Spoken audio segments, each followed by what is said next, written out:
Hey guys, tonight we wander into the heart of ancient Japan, a world where honor is life itself, and dueling follows peculiar rules you'll barely believe. Imagine standing tall as a warrior, where every bow carries the weight of 1,000 unspoken promises. These samurai traditions blend formality with fierce spirit. Rules so intricate you might think twice before accepting a duel, and probably wouldn't survive it. So, before you get comfortable, take a moment to like the video and subscribe. But only if you genuinely enjoy what I do here. Invite your friends. Let them know where you are and what time it is in your corner of the world. We're about to embark on something truly unique. Now, dim the lights, maybe turn on a fan for that soft background hum, and let's ease into tonight's journey together. You step into a garden adorned with ancient cherry blossoms, their petals drifting down like crimson whispers. Standing there, you feel a presence beside you. It's an old, weathered samurai, his eyes reflecting countless battles. He looks at you, not with disdain, but curiosity, as if contemplating the honor he might see mirrored in your gaze. The garden is empty, save for 2 wooden benches set across from each other.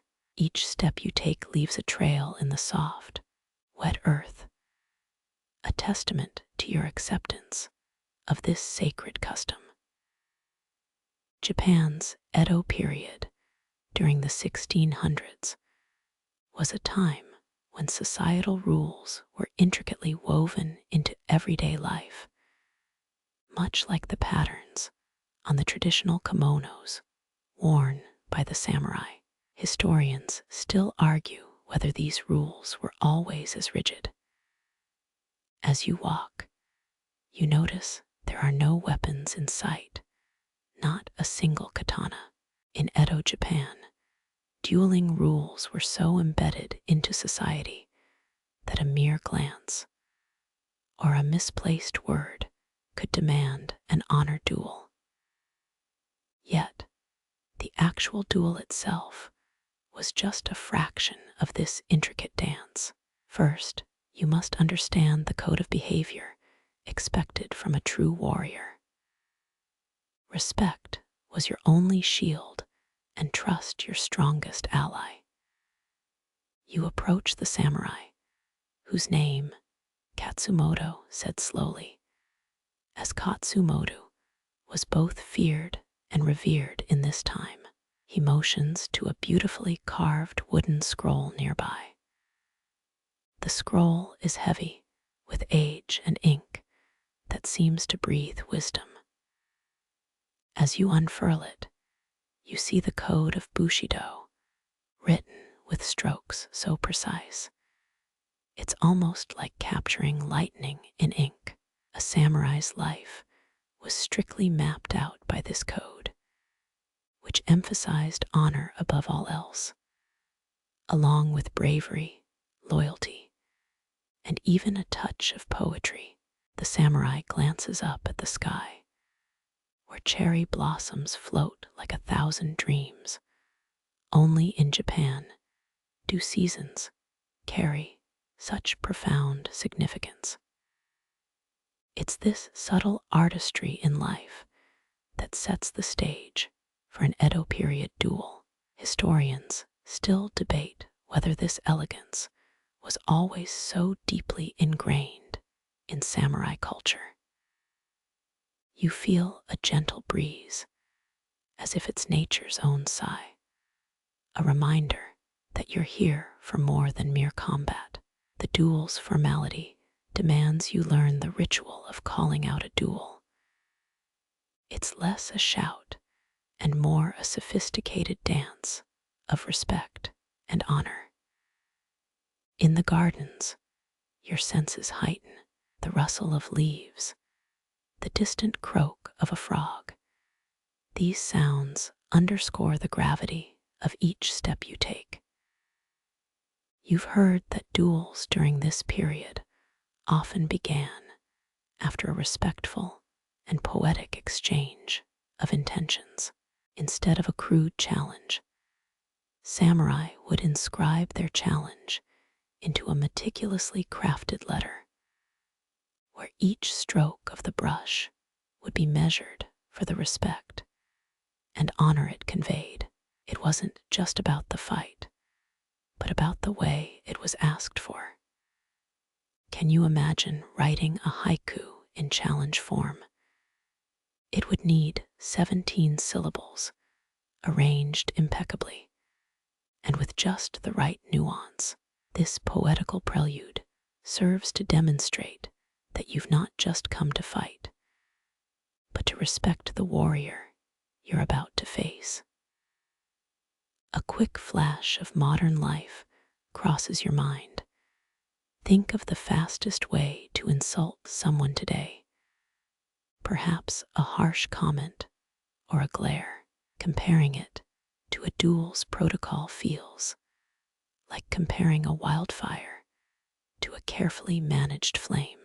The weight of those penned words was carried through life and could even be passed down to future generations, their meanings layered and complex. Just as in life, the duel's challenge held multiple interpretations. Katsumoto, with a look that suggests he's seen seasons and battles beyond counting, motions for you to join him near a tranquil pond. This serene setting, punctuated by gentle ripples, feels worlds apart from the tension it was designed to relieve. Water lilies, floating with an ease that seems almost rebellious against life's more rigid structures, catch your eye. In this setting, they serve not just as a reflection of beauty, but as a metaphor for the balance sought in life and duel.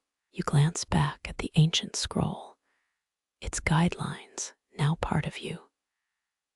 The samurai stands motionless, his demeanor a study in controlled strength. You find yourself thinking about the historical debates that swirl around these rules. There are whispers that many duels were simply formalities designed to save face rather than end in bloodshed. Still, as you stand here, with every instinct telling you this is real, it's a mystery how much weight each letter, each bow truly carried. Your mind drifts to the notion of how duels during the Edo period were not a quick or impulsive act. To formally invite someone to an honor duel in writing often took days of contemplation. Choosing the right ink, paper, and wording could decide how much honor remained intact at the duel's end. And here you are, in a world where a duel begins not with a battle cry, but a letter so elegantly composed that it could double as poetry. A duel, perhaps, paradoxically, has more in common with a sophisticated dance. Each step meticulously planned, each bow not just a gesture, but a statement. While many might see these dueling customs as archaic or unnecessary, you begin to grasp their deeper intent. They serve to impose a structure to what could be raw, chaotic violence. Imagine for a moment how such intricate social rules might influence modern society's approach to conflict resolution. Wouldn't it be interesting if our challenges, too, were faced respectfully and poetically? You stand there with Katsumoto, the air between you charged not just with the weight of tradition, but filled with stories of ancient ancestors whose honor lives on through these enduring customs. As twilight softens the garden's hues, you realize that, even if you never swing a sword, you've already entered a duel of sorts, one between understanding and ignorance, in a world governed by unwritten rules and profound reverence for tradition. This experience has transformed you. The scroll, now carefully rolled and resting beside you, no longer feels like a burden, but a gateway, a guide to an ancient world that still whispers its secrets through the rustling cherry blossoms. And as you take another step forward, you feel a connection that transcends time. Historians debate whether the essence of these rules still resides in modern Japan, while Katsumoto's unwavering gaze gives testament. Perhaps all honor duels held more harmony and respect than history might care to remember. Just as you're about to turn back, you catch sight of a lone crane soaring against the twilight sky. It feels like an omen, a reminder of the balance between the elegance of these customs and the fierce courage they demanded. Every moment in this story, from the poetic challenge letters to the tranquil yet charged pre-duel rituals, carries lessons far beyond combat. And despite the weight of tradition, you recognize the quiet grace in moving forward, one thoughtful step at a time. As your journey nears its first pause, you appreciate that dueling's real spirit was never merely in its physical acts, but in the profound respect and unyielding honor embedded in every pause, every gesture, and every carefully placed word. You take a deep breath as the anticipation builds. Edo, period. Honor demands formality. Before swords can even whisper against their scabbards, an elegantly crafted letter arrives, sealed with an exquisite family crest. This isn't just a piece of paper. It's a declaration, carrying the weight of ancestral expectations. The calligraphy style alone can reveal volumes about the sender's intentions. Historians still argue whether slants and curves held cryptic dual clues.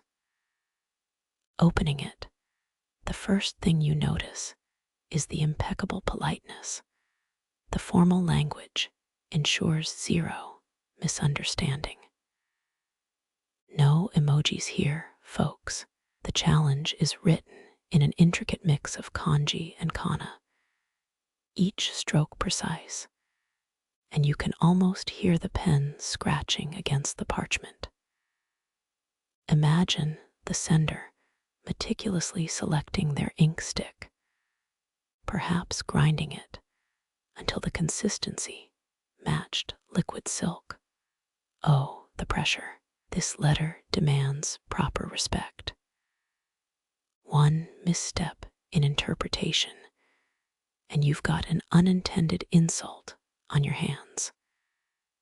The duel request follows a complex web of etiquette. Remember, this isn't just some spur-of-the-moment rage fest. It's a ritual that's been centuries in the making. The invite might seem straightforward, but encoded layers of formality ensure dueling isn't just about brute force. Every phrase has been crafted with intent, like a delicate silk kimono woven thread by thread. Historians still debate whether some duel letters had secret codes related to combat stances or terrain choice.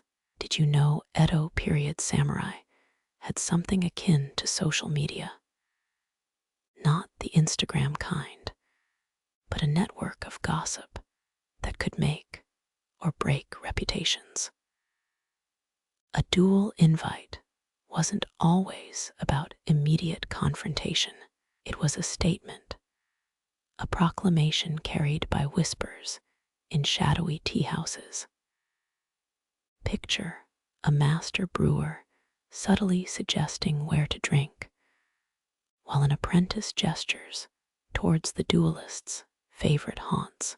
Social politics ran deep, intertwining with every stroke of ink.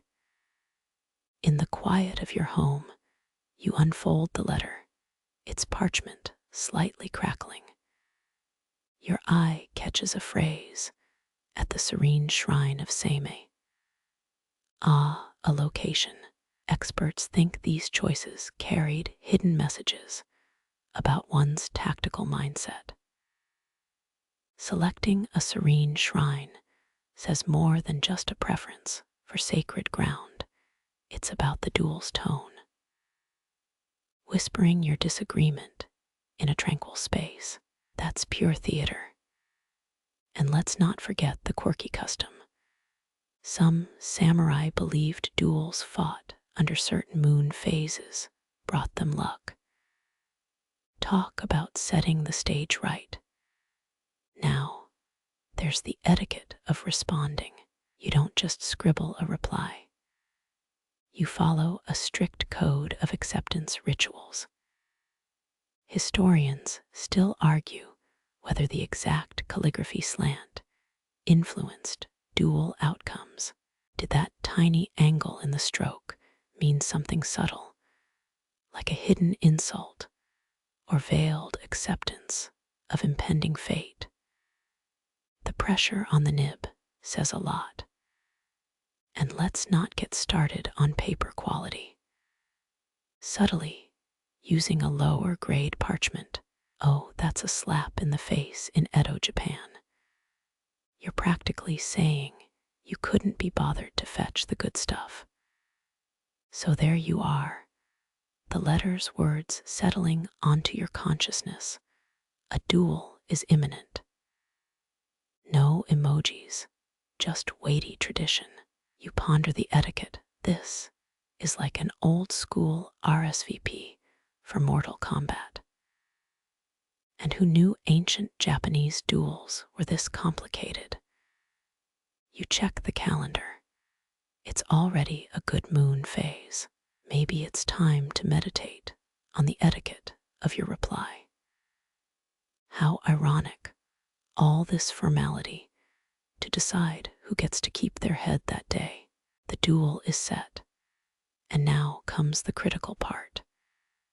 Crafting your acceptance letter with the decorum befitting a samurai. You've been taught since childhood that honor isn't merely in the way you fight, but in the way you acknowledge the fight's inevitability. So you sit down with your finest paper, a crisp sheet that seems to hum with the weight of tradition. Every stroke of your brush is calculated, an overemphasis here, a slight flourish there. Each could be misinterpreted as an insult. You select your words with care, opting for phrases that echo the centuries-old code of Bushido. Terms like duty and respect slide onto the page, their presence as unyielding as the katana at your side. Here's a little-known fact. Some scholars think the specific choice of honorifics in acceptance letters could influence the duel's formality and intensity. Historians still argue whether certain honorifics hinted at one's resolve or willingness to negotiate. Accepting isn't just a yes or no scenario. You could technically decline, but that path is fraught with peril. A refusal might signal weakness, or worse, cowardice. Unless there's an exceptional circumstance that warrants refusal, say, a direct order from your lord, the expectation is to face the duel head-on. It's an unwritten rule, but one heavily underscored by society's gaze. Picture this. Each brushstroke on your letter could either cement or shatter your reputation. As you pen the final touches, you notice the subtle imperfections in your calligraphy. Your hand might tremble slightly as you lean into more elaborate characters, but that's perfectly natural. You're, after all, about to engage in a life or death confrontation. Here's another quirky tidbit. Some samurai believed that visible sweat stains on a duel letter could indicate genuine sincerity and fear of dishonor. So, if you're nervous, maybe just a tiny dab will suffice. That's a bit like signing a resignation letter with your fingerprints. An ironic touch, indeed. Experts think even the ink selection mattered. Was it a rich, deep black signifying gravity, or a slight gray hinting at reluctance? Intriguingly, there's debate whether using specific pigments carried coded messages. 2. Some say certain hues were aligned with luck in particular moon cycles. It's like having your astrological chart embedded in your reply. Of course, you'd need to be deeply attuned to the nuances, or risk missing those clues completely.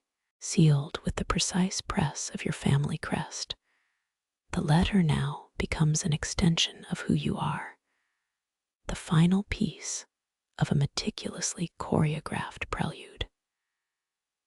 The scroll's weight in your hand feels heavier than before, an embodiment of impending fate.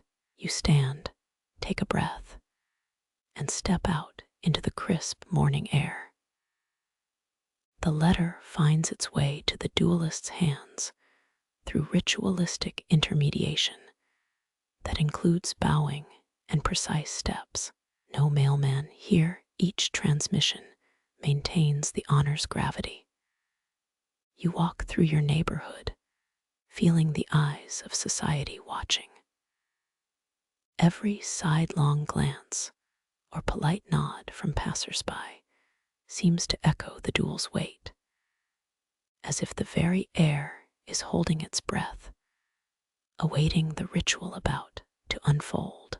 It's almost comical how heavily every gesture in this tradition falls on your shoulders. Now, remember those whispered moon phase speculations.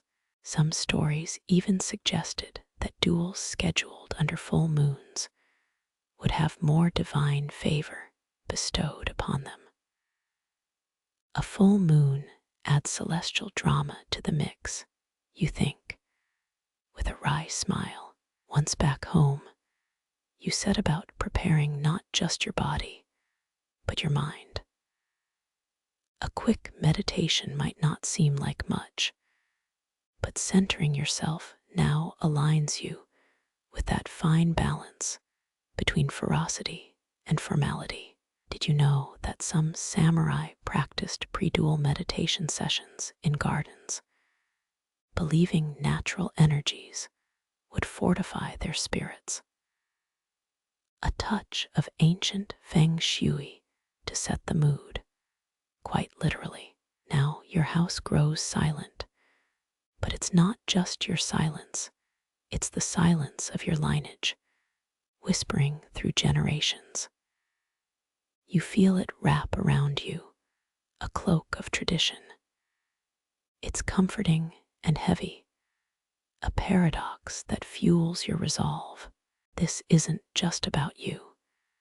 It's about upholding every principle your ancestors held dear. With each meticulous step, from the written word to the meditative breath, you're embodying a centuries-old ethos. So here you are, standing at the crossroads of formality and fate. The weight of your reply, carefully penned and sealed, will soon set in motion a confrontation that is bound not just by rules, but by an intricate dance of honor and heritage. You look up at the sky, sensing the serene shrine awaits, its aura blending with the weight of the letter in your hand. A duel isn't merely a fight, but a statement, one that transcends the physical clash. And this acceptance, wrapped in layers of etiquette, ensures you enter that arena not just with a blade, but with the full armory of your lineage's pride. The letter stands as testimony. You'll face the challenge with all that decorum demands. Each polite stroke a promise that the duel will be honored by all unwritten rules woven through generations. Once your acceptance letter has been delivered, a whole new phase of dueling preparations begins.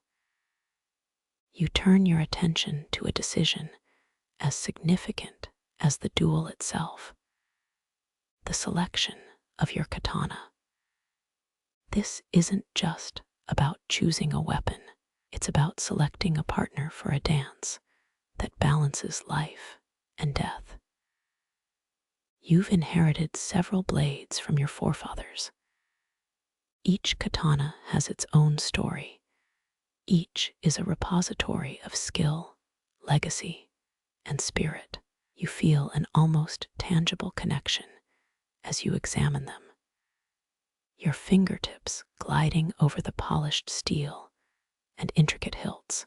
Here's a curious fact. Traditionally, some samurai would spend hours meditating with their swords, believing that such meditative practices helped forge a bond between warrior and weapon. Each weapon symbolizes your training, skill, and heritage.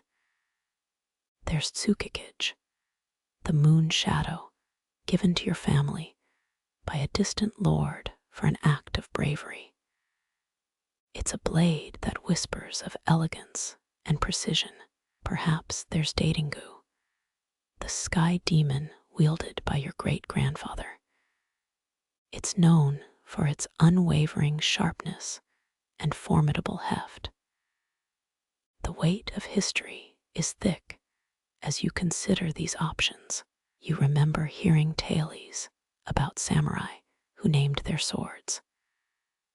Some considered them spiritual extensions and companions. Naming a blade was not merely superstition, but an acknowledgement of the relationship a warrior would forge with their weapon. Such practices lend an almost poetic quality to an otherwise brutal art. You recall wondering whether that makes each duel a duel of spirits as much as of skill. Historians still argue whether the katana's spiritual significance had a tangible impact on battles. Some believe that a warrior's belief in the sword's protective aura played a crucial psychological role. Others think it was merely tradition, rich, but ultimately symbolic. Even still, there's no denying the emotional gravity each blade holds for you. As you hold tsukikage in your hands, you weigh its balance, feeling its rhythm. The way it slices through air feels like an extension of your very breath. The katana has the right mix of elegance and precision, features you appreciate. Given how some duels can be as intricate as they are intense. Then you switch to Datingo. This heavier blade demands a shift in your stance, its weight promising undeniable power. But which one should it be? You ponder these choices. Your mind flicks back to a humorous anecdote a fellow samurai had shared about once selecting a sword by tossing 3 into the air and picking whichever one landed point up. While amusing, this method seems decidedly unfit for the gravity of your current need. No, this decision bears careful consideration. Your blade will be your code answer. Then your eyes land on an old, weathered box in the corner of your room. Inside lies Kurogane, an antique blade said to carry the fortune of your clan's lineage. You haven't wielded it in ages. Its plain appearance belies a storied past, the simplicity of its design, neither adorned with intricate engravings nor inlaid gold, speaks volumes of its authenticity. Some say Kurogane's lack of flourish makes it the ultimate symbol of true craftsmanship. That minimalist elegance holds an allure all its own. The legend of Kurogane is rich with quirky tales. It's claimed the blade was forged by an eccentric smith who believed that imbuing the katana with calm rather than fierce decoration would bring unexpected strength. While mainstream historians debunk such claims, the anecdotal side of you finds some comfort in the simplicity. Finally, you decide. Your hand hovers over Kurogane. It's a fusion of legacy and understated excellence, a perfect counterpoint to your own style.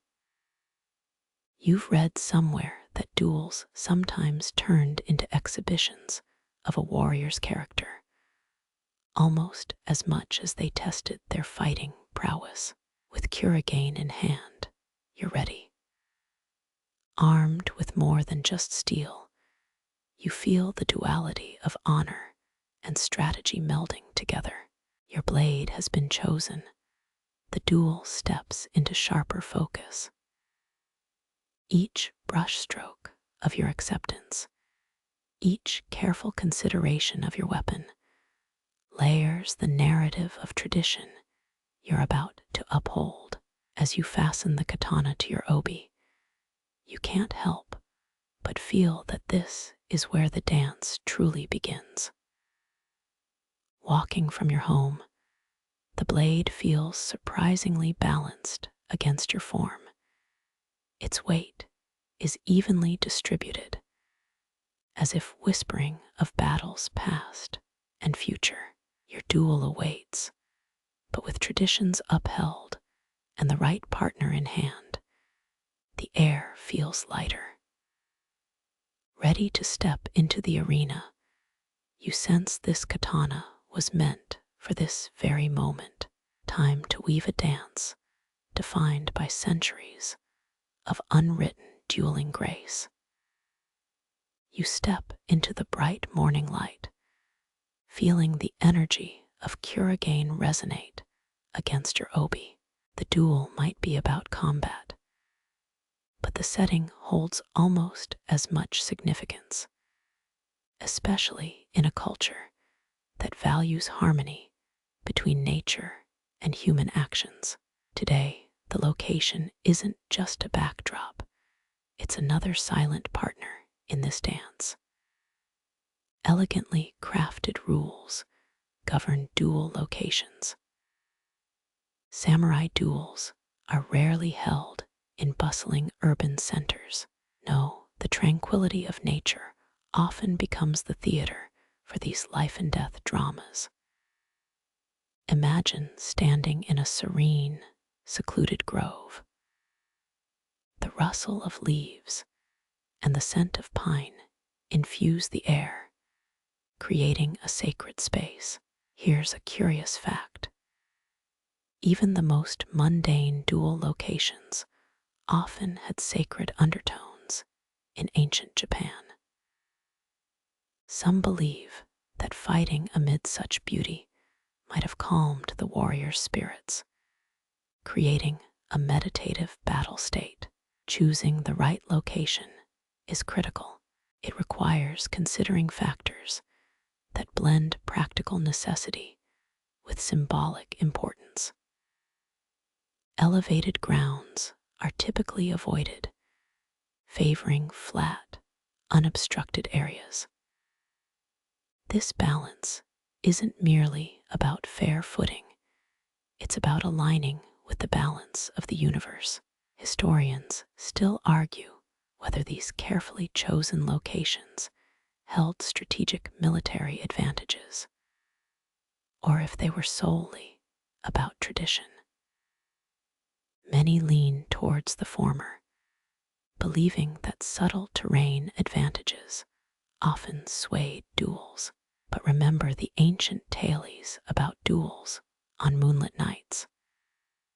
Some theories suggest the strategic choices were as rooted in psychological games as in physical combat.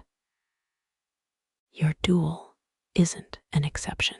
The meeting place is set, an old, secluded shrine nestled within an ancient wood. This shrine offers perfect equilibrium, a neutral ground where balance reigns supreme.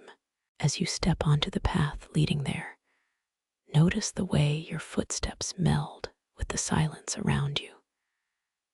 The shrine stands there, almost whispering a promise of serenity. You almost chuckle to yourself. Who would have thought a dueling ground could also feel like a pilgrimage site? This shrine holds a quirky heritage. Legend has it that during particularly heated duels, the spirits of the shrine were said to favor neither warrior, ensuring a fair fight. While modern historians attribute such lore to myth, the symbolism is compelling.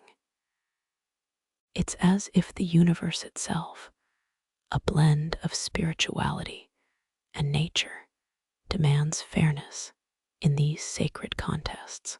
Arrival finds you breathing in the deep scent of incense and cedar trees. You gaze at the shrine's aged wooden beams and tatami mat flooring, soft yet firm. Each corner of the shrine reflects tradition. From the ornate lanterns hanging gently in the breeze to the meticulously raked gravel that almost feels like stepping into a living tableau. As you settle into the area, a light breeze teases the surrounding leaves, and you almost can't help but smile at the serenity.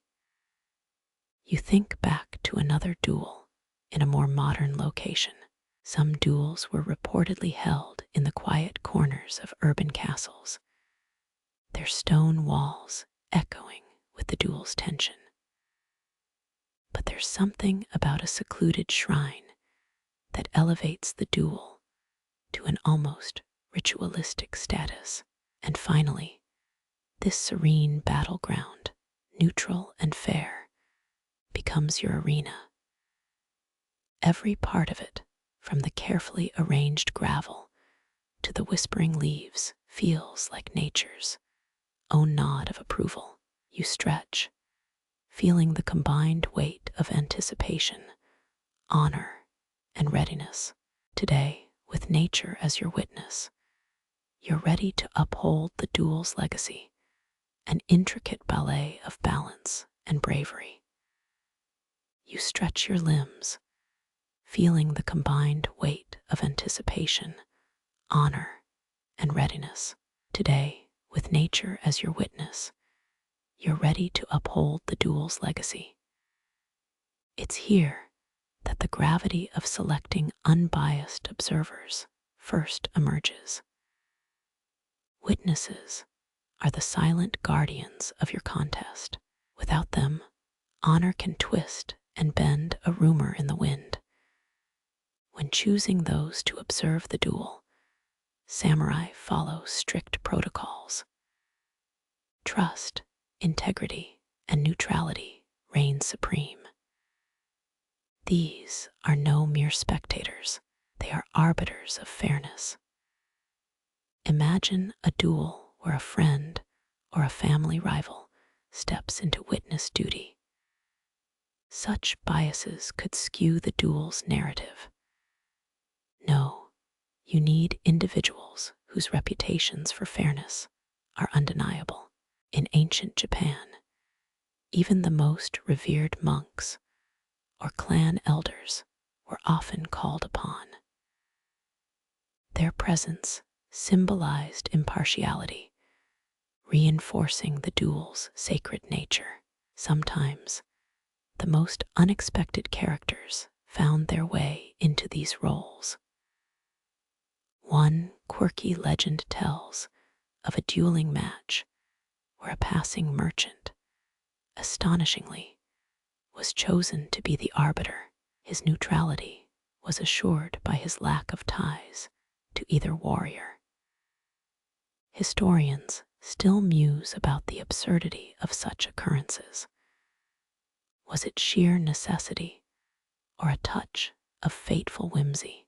Now, as you settle into the shrine's ambience, you see the witnesses arriving.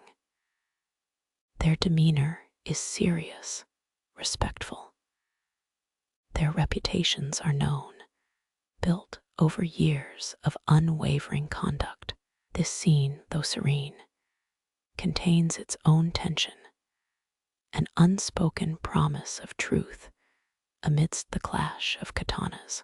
Think about those urban duels from earlier centuries in cramped castle gardens or during twilight in shadowy groves. In such tight spaces, witnesses played a critical role. They weren't merely there to observe, they were the keepers of the duel story. Their accounts could influence a warrior's legacy for generations. Here, at the secluded shrine, a different dynamic forms. The neutral ground, along with your chosen witnesses, sets a tone almost mystical. There's a strange elegance to it, as if this duel was blessed by unseen forces. You can almost hear the soft hum of history as your witnesses take their places, ready, focused, and as neutral as the autumn leaves fluttering around them. You know, some duels had peculiar circumstances.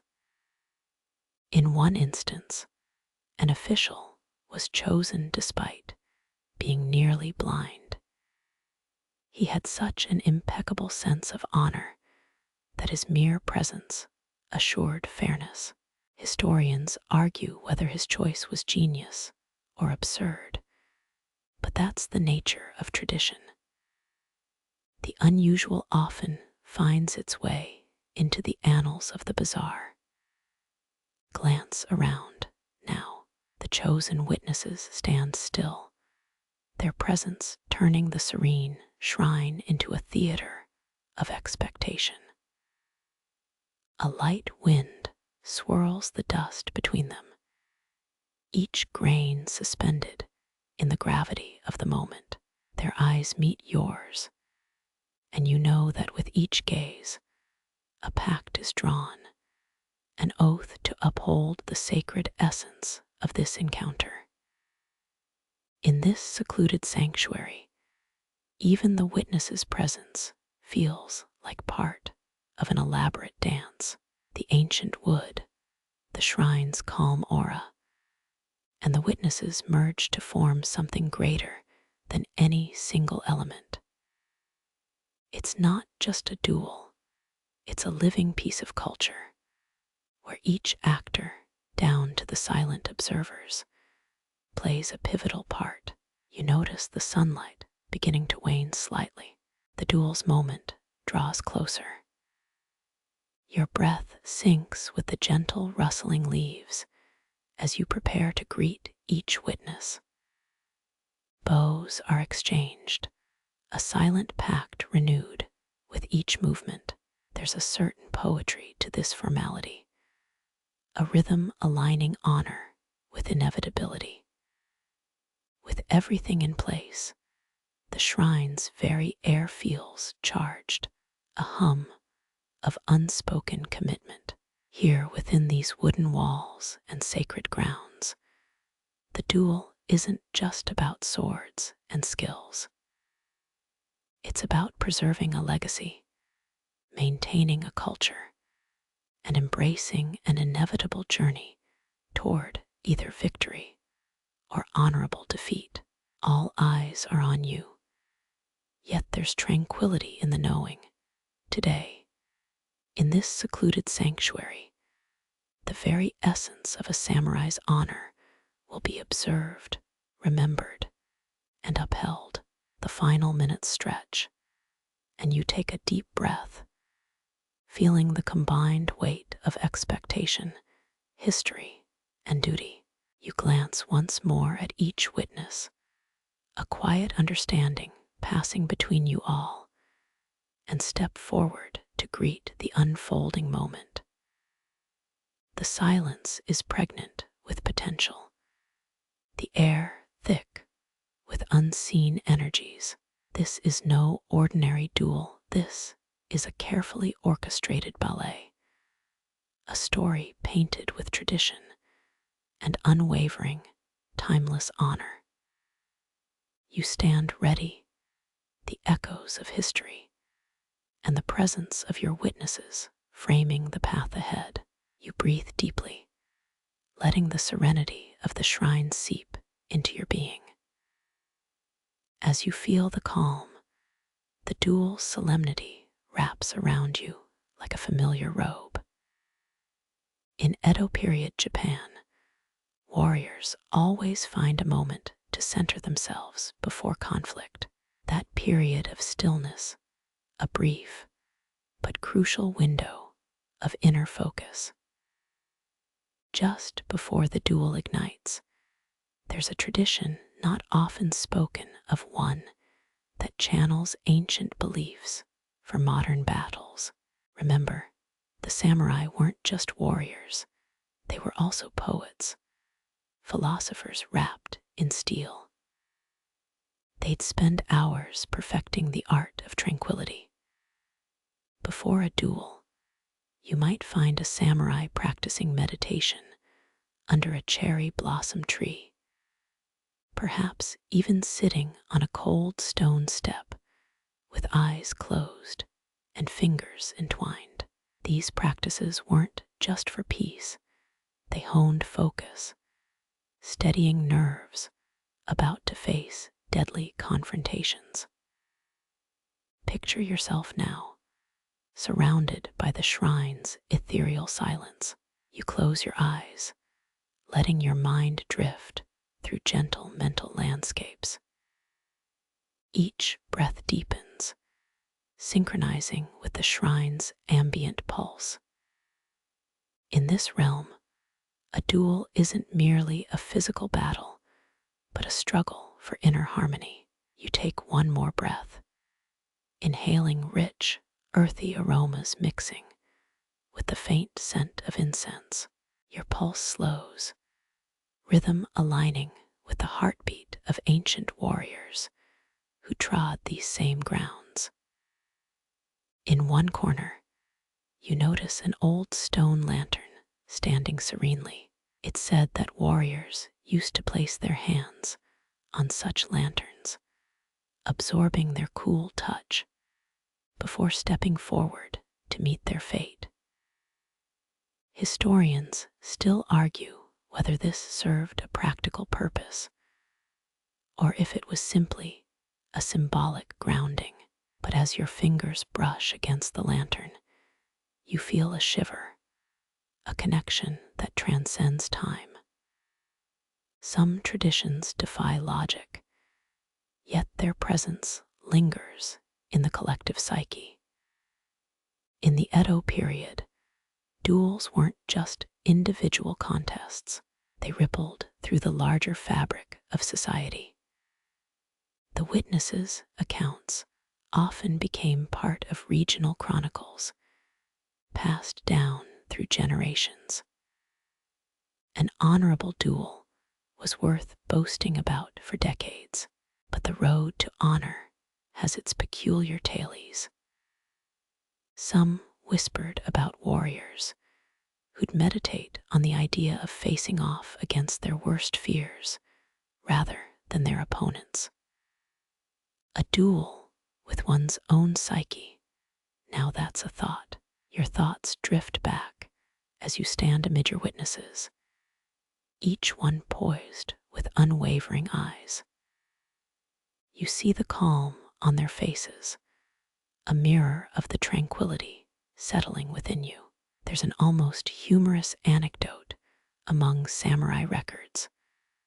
A duel was once delayed because the opponent had lost his sandal, which took 20 minutes to replace. Imagine that, a duel's start halted over footwear. Some stories make you chuckle, knowing the gravity and minutiae that could hold sway. Another curious legend whispers of a match delayed by a cat crossing the dueling ground, seen as an omen or perhaps a comedic pause in the theater of warrior life. Even in these tales, you notice, honor never abandons. Strict protocols might demand adherence, but in those quiet moments, humanity slips through humor and quirks. A gentle rustle breaks your thoughts as you focus once more. You remember the old tale of a duel so serenely fought that the opponent's weapon got stuck in the opponent's sash, causing a delay. Duels weren't just rituals. They were a reflection of life's unpredictable nature, interwoven with discipline and moments of absurdity. Every facet, every pause, contained layers of meaning. You let out a slow breath, bringing yourself fully into the present. The witnesses are settled, the shrine quiet. The duel's aura envelops you in an intricate blend of personal resolve and cultural heritage. The air, dense with unspoken commitments, forms an unseen tapestry, stitching together past, present, and what's soon to be written. As the echoes of the past and the silent wishes of history hold sway, you're ready both for the physical duel and the unspoken narrative you're about to craft. Every breath, every moment, every slight nod becomes integral. The ground beneath you, worn by countless steps of warriors, nearly whispers its stories. These paths have seen resolve, seen meditation morph into the steel dance ahead. One moment more of peace, then the duel's cadence, a tempo familiar to warriors bound by honor and tradition, takes its rightful place. The soft rustle of leaves mingles with the distant call of birds as you open your eyes. The shrine, with its sacred air and silent guardians, feels like the entire world has paused, holding its breath in awe and reverence. You're no longer just a participant. You're a part of the continuum, embodying the duel's spirit. Moments from now, the duel's reality awaits. But for now, in these lingering seconds, there's calm honor held delicately between breaths, soon to be woven into history's fabric. You step forward, your senses attuned to the profound gravity of the moment. Your opponent mirrors your motion, each step deliberate and precise. This formality isn't merely tradition, it's the living pulse of Edo period dueling. As you arrive at the dueling grounds, there's an exchange you must recognize first. The bow. Ritual bows, an essence of Japanese culture. You and your opponent, warriors bound by unspoken codes, begin the dance of respect. Deep, measured bows aren't just a prelude, they're a compacted expression of honor. The lower your bow, the more profound your acknowledgement of your opponent's dignity. Historians still argue whether these bows originated from ancient spiritual customs or evolved purely through martial tradition. Perhaps it started with humble reverence, paying homage before the gods. Your back straightens as you recall training sessions spent perfecting this delicate balance between respect and readiness. Your spine aligns, eyes level, for a single moment frozen in time. Your palms rest lightly on your knees, a gesture not just of submission, but a profound readiness. Each angle of your bow is meticulously deliberate. You might even glance briefly at the olden temple lanterns, reminding yourself that they too lean into the wind. It's in these brief, shared moments of solemnity that warriors find a strange peace. The duel itself isn't just about victory, it's about the journey toward grace. Now, the initial bow's complete, and a subtle energy crackles in the air. You see your opponent's eyes, their focus sharp, a mirror reflecting your own dedication. Remember, it's said some samurai would bow 3 times, not out of superstition, but perhaps out of a deeper symbolism, each bow acknowledging one's own limitations, the other's skill, and the shared journey ahead. In those lingering moments where eyes meet respectfully, you recall hearing whispers among the dojo elders. A fringe tale, was it true, that if the wind caught the sleeve perfectly during a bow, it might be seen as a hidden message from the wind spirits. The tailies might be folklore, but the shared breath between warriors knows this moment's gravity. Your legs straighten, bringing you upright, and there's an almost electric pause. Both of you respect the quiet strength of this encounter, each bow a testament, echoing silently through time. Your hands, ever so slightly, adjust your sash, each motion careful and laden with meaning. You're now not just warriors, you're custodians of an ancient rite, guardians of the duel's code. You breathe in gently, feeling the weight of history. This quiet ritual connects you across centuries. As you finish the last bow, your opponent's expression remains unreadable. Each gesture, from the depth of the bow to the length of the pause, speaks volumes in ways simple words never could. No harsh glares today here. Silence is a warrior's loudest cry. The air thickens, dense with expectation. A small shift in your feet, the final preparation. Ritual bows completed. The next movement, whether a nod or a clash, becomes charged with layers of respect and anticipation. This isn't just a prelude, it's a testament. Duel, after all, is but a conversation carried forth by the spirits of Edo's silent guardians. With mutual respect acknowledged, eyes forward, you stand ready to etch this moment into living history. The air shifts slightly as you prepare to take your stance. Each warrior's feet now become anchors, grounding your presence in a way that speaks of experience. You feel the cool morning dew seep through your tabi socks. Historians still argue whether duelists preferred morning duels for the light or to evade the midday heat. Eyes scan the earth, observing textures and angles.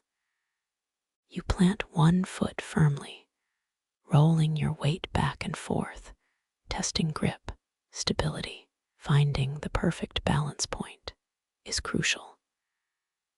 Any instability here translates to life and death once steel sings through the air. Those countless hours training in uneven terrain on misty mornings pay off now. Tiny adjustments matter, a half inch this way, a slight tilt of the torso.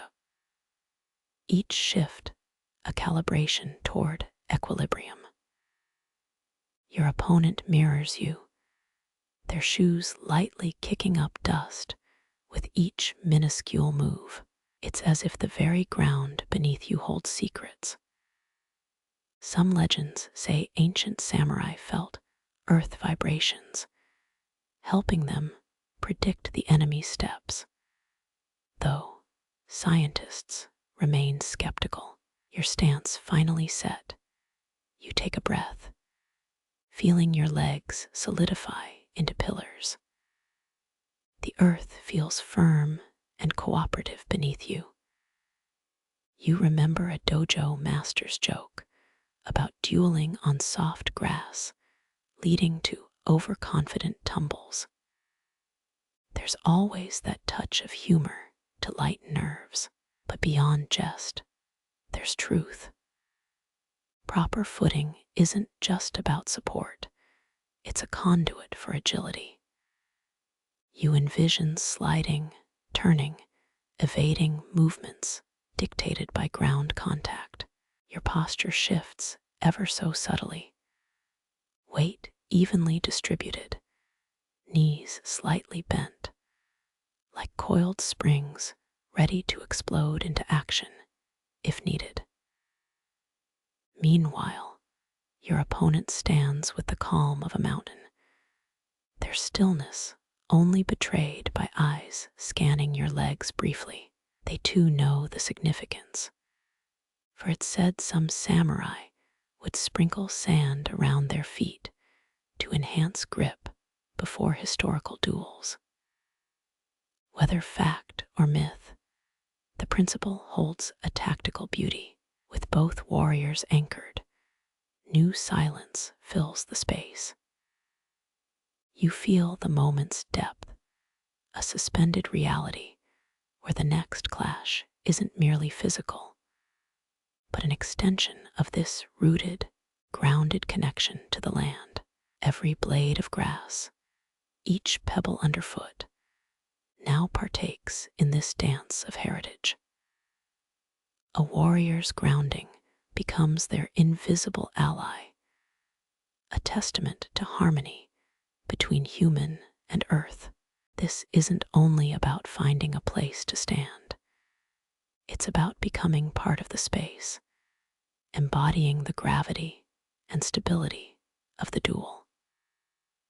Whether it was instinct or technique, those centuries-old fighters understood how deeply intertwined their fates were with the elements around them.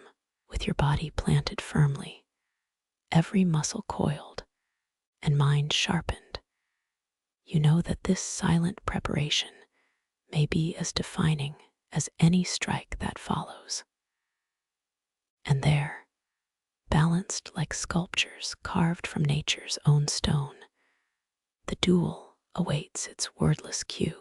The air now seems to hum with an unseen tension, as if the very ether itself holds its breath.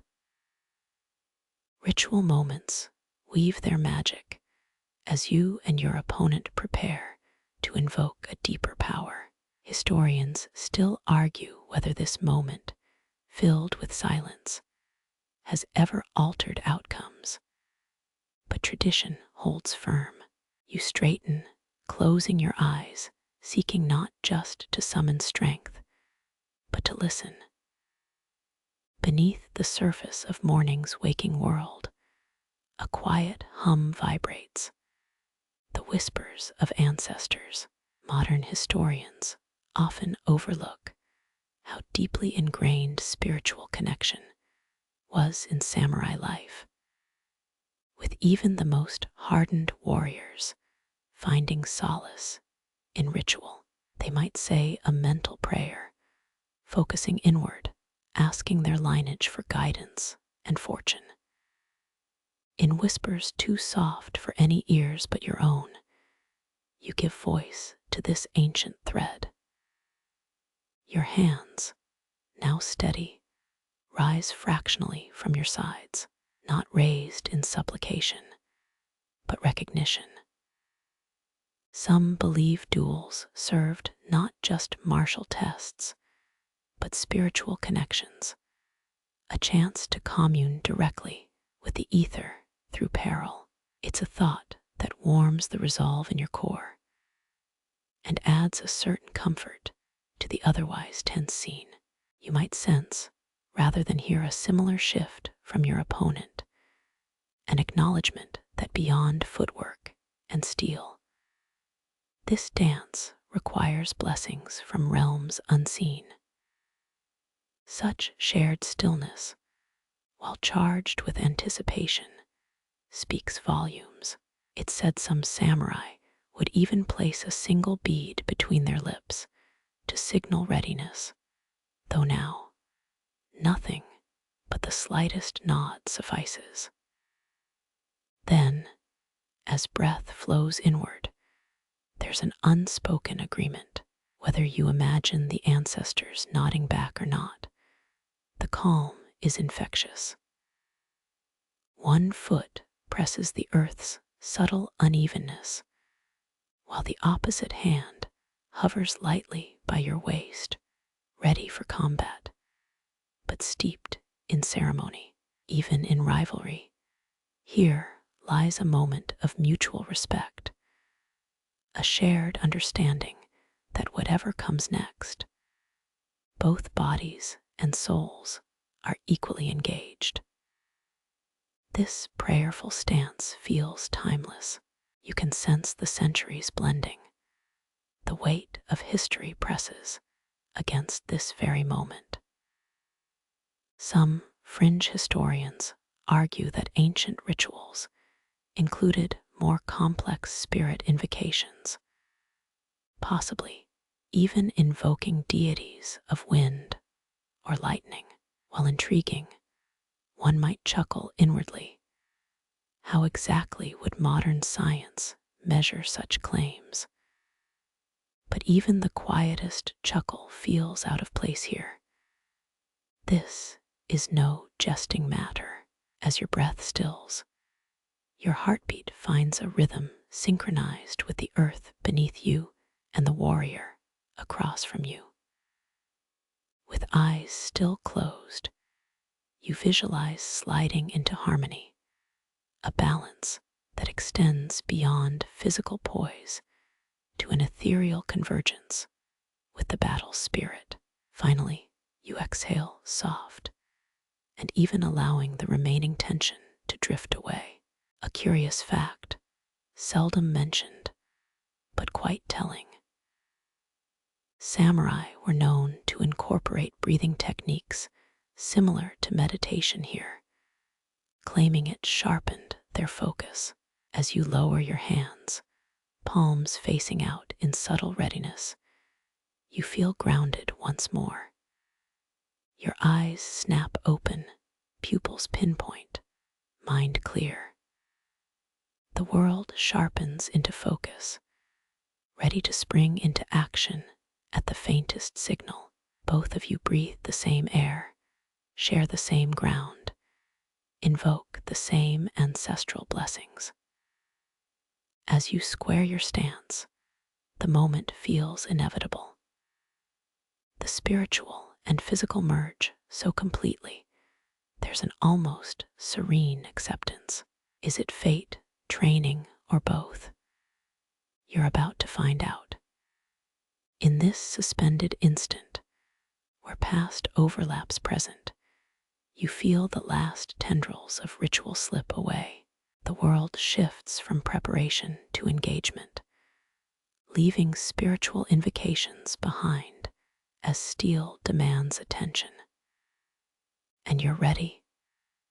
The instant crackles with an electric potential. A split second balances on the knife's edge between anticipation and action. Your opponent locks eyes. A silent question hangs in the air. Are you truly prepared? The signal, a nod, so slight it's barely perceptible unless you've trained for it. It's less a gesture than a shared understanding. Centuries of martial precision converge in this micro-movement. Historians still argue whether this nod was a later romanticization. But here, it's unmistakable. Your muscles coil, every fiber primed. You recall stories about duelists who could supposedly predict the nods, timing down to the millisecond, achieving near precognitive reflexes. While that might be hyperbole, the hair trigger readiness you feel now borders on intuitive. Did some samurai, perhaps, tap into neurophysiological phenomena, enhancing reaction times? You push that thought aside. Now is not the time for curiosity, only action. Yet, even in the heart of combat, tradition governs. Experts think duels adhered to a rigorous choreography, more structured than modern sparring suggests. Every micro-movement counted, balancing respect with ferocity. Your mind replays your mentor's words. It's a dance as much as a fight. Miss a step, and you'll be cut down, not by the blade, but by error. Breathe. The soft, near inaudible whisper of your own exhale matches your opponent's subtle shift. Both of you know the ancient rules. First, to strike prematurely loses honor and perhaps life. That awareness, that shared gravity, keeps even the quickest hands rooted in steely patience. How many duels began with a hesitation strike? Likely more than survived the telling. The nod comes, finally. A blur, maybe yours, maybe theirs. Does it even matter? You launch forward, steel singing through air, suddenly made concrete. Your katana slices toward the opponent, an extension of will distilled into focused steel. But there's more here than muscle. Every motion carries threads of reverence to ancestors, to lineage, to tradition itself. Did samurai view their duels as spiritual ordeals as much as physical contests? Absolutely. This isn't just about blade work. It's a testament to hundreds of years of dedication, to a life steeped in discipline. There's a fleeting memory, perhaps from a temple scroll. A single moment's breath holds all eternity. You parry, counter, blades kiss with an almost musical chime, each connection reverberating through bone. There's no room for thought. Instinct takes over as you duck, sidestep, countercut with swift grace. How did warriors maintain this heightened awareness amid peril? Some fringe accounts suggest meditation techniques, induced quasi-trance states, allowing split-second perception and reaction, though historians widely debate such claims. But in this pulse-bounding second, the question feels moot. Here, only raw skill and accumulated practice matter. You twist, evading a near-fatal arc, knowing that even a millisecond misstep can lead to but focus. The world narrows to a tunnel between you and your opponent. Their blade, their breath, their intent fill your entire awareness. It's said that true duelists could predict each other's moves, reading subtleties like a language. You catch a flicker in their stance. Was it an opening? Test it. Commit. Steel meets steel with a resounding clash. Sparking fragments scatter, adding momentary starlight to the twilight. A quick step back. Your feet barely touch the ground. Lightness replaces gravity. That fleeting, weightless sensation reveals the depth of your focus. Could it be an altered state of consciousness, as some theories suggest? Right now, it's survival. The match ebbs and flows like ocean tides. For a moment, you wonder, how many of these duels took place at dawn, the light painting both warriors in gold as they clashed. A visual juxtaposition as poetic as it was lethal. Your surroundings blur, peripheral vision dulls, replaced by the singular point of your foe, their blade glittering ominously. A sudden, unexpected feint, your body already shifting, reacting. You pivot, catching their wrist, using momentum against them. The art lies in redirection. You aren't merely fighting their strength, you're guiding it. A subtle twist, an angle shift, and they overcommit. How beautifully martial physics dances with principle. Every force finds counterforce. Each moment holds a cascade of decisions. Attack, defend, wait. Every choice is a thread in a larger tapestry, woven through time, space, and intent. Historians might argue over the nuances of the art, but in these heartbeats, the answer is crystal clear. Blood sings, pulses, honor hangs by the slenderest of margins. But then a break, a brief pause, shared eye contact, perhaps a breath shared between them. Not weakness, but a tacit acknowledgement that here, amid life and death stakes, rules still govern. An ancient tradition's heartbeat syncopates your rhythm, ensuring that valor doesn't bleed into chaos. Even in conflict, the code of Bushido remains unbroken. The duel resumes, the rhythm unbroken. It's a delicate balance, skill, honor, and spirit, all fused into single, seamless combat. You can feel ancestral spirits humming encouragement, whether they're true ethereal presences or constructs of belief. Does it matter?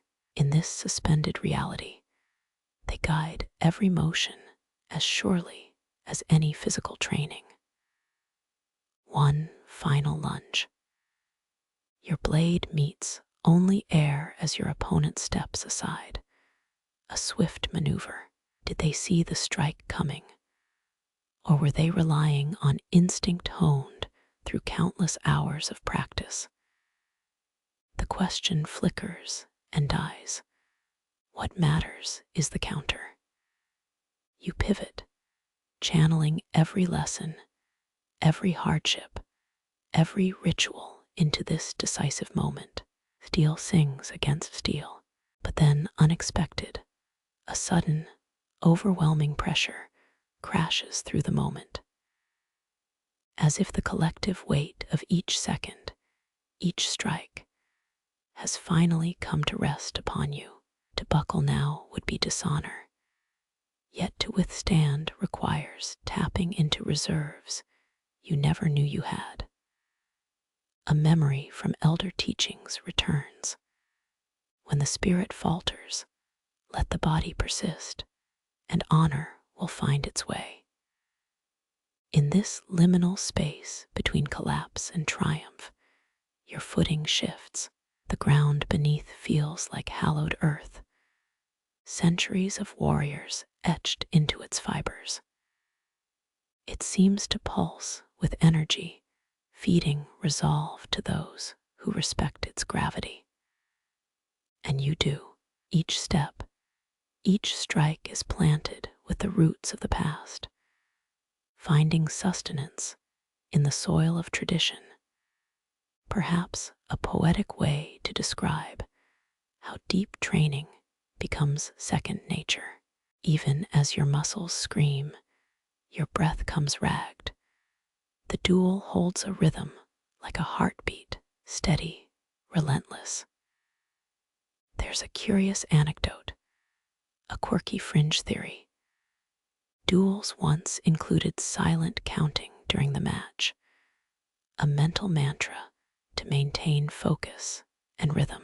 Distraction now could mean defeat, so you borrow that concept. 1, 2, 3. Each number a pulse that pushes back the exhaustion. Then the climax, a final, decisive encounter. Blades clash in a cacophony that seems to echo through ages. Willpower, training, and an almost mystical connection to past masters fuse into singular intent. Whether it's the spirit of the duel or your own indomitable strength, the difference lies not just in skill, but in the depth of history and the strength of wills, both your own and those who came before. As steel finds opening, you push. The finality of this act fills the air with gravitas. It's almost anticlimactic, how swiftly it ends. A clean strike, precise and elegant. Victory isn't merely in winning, but in the manner achieved. Blood, sweat, and spirit, all interwoven into the tapestry of this singular moment.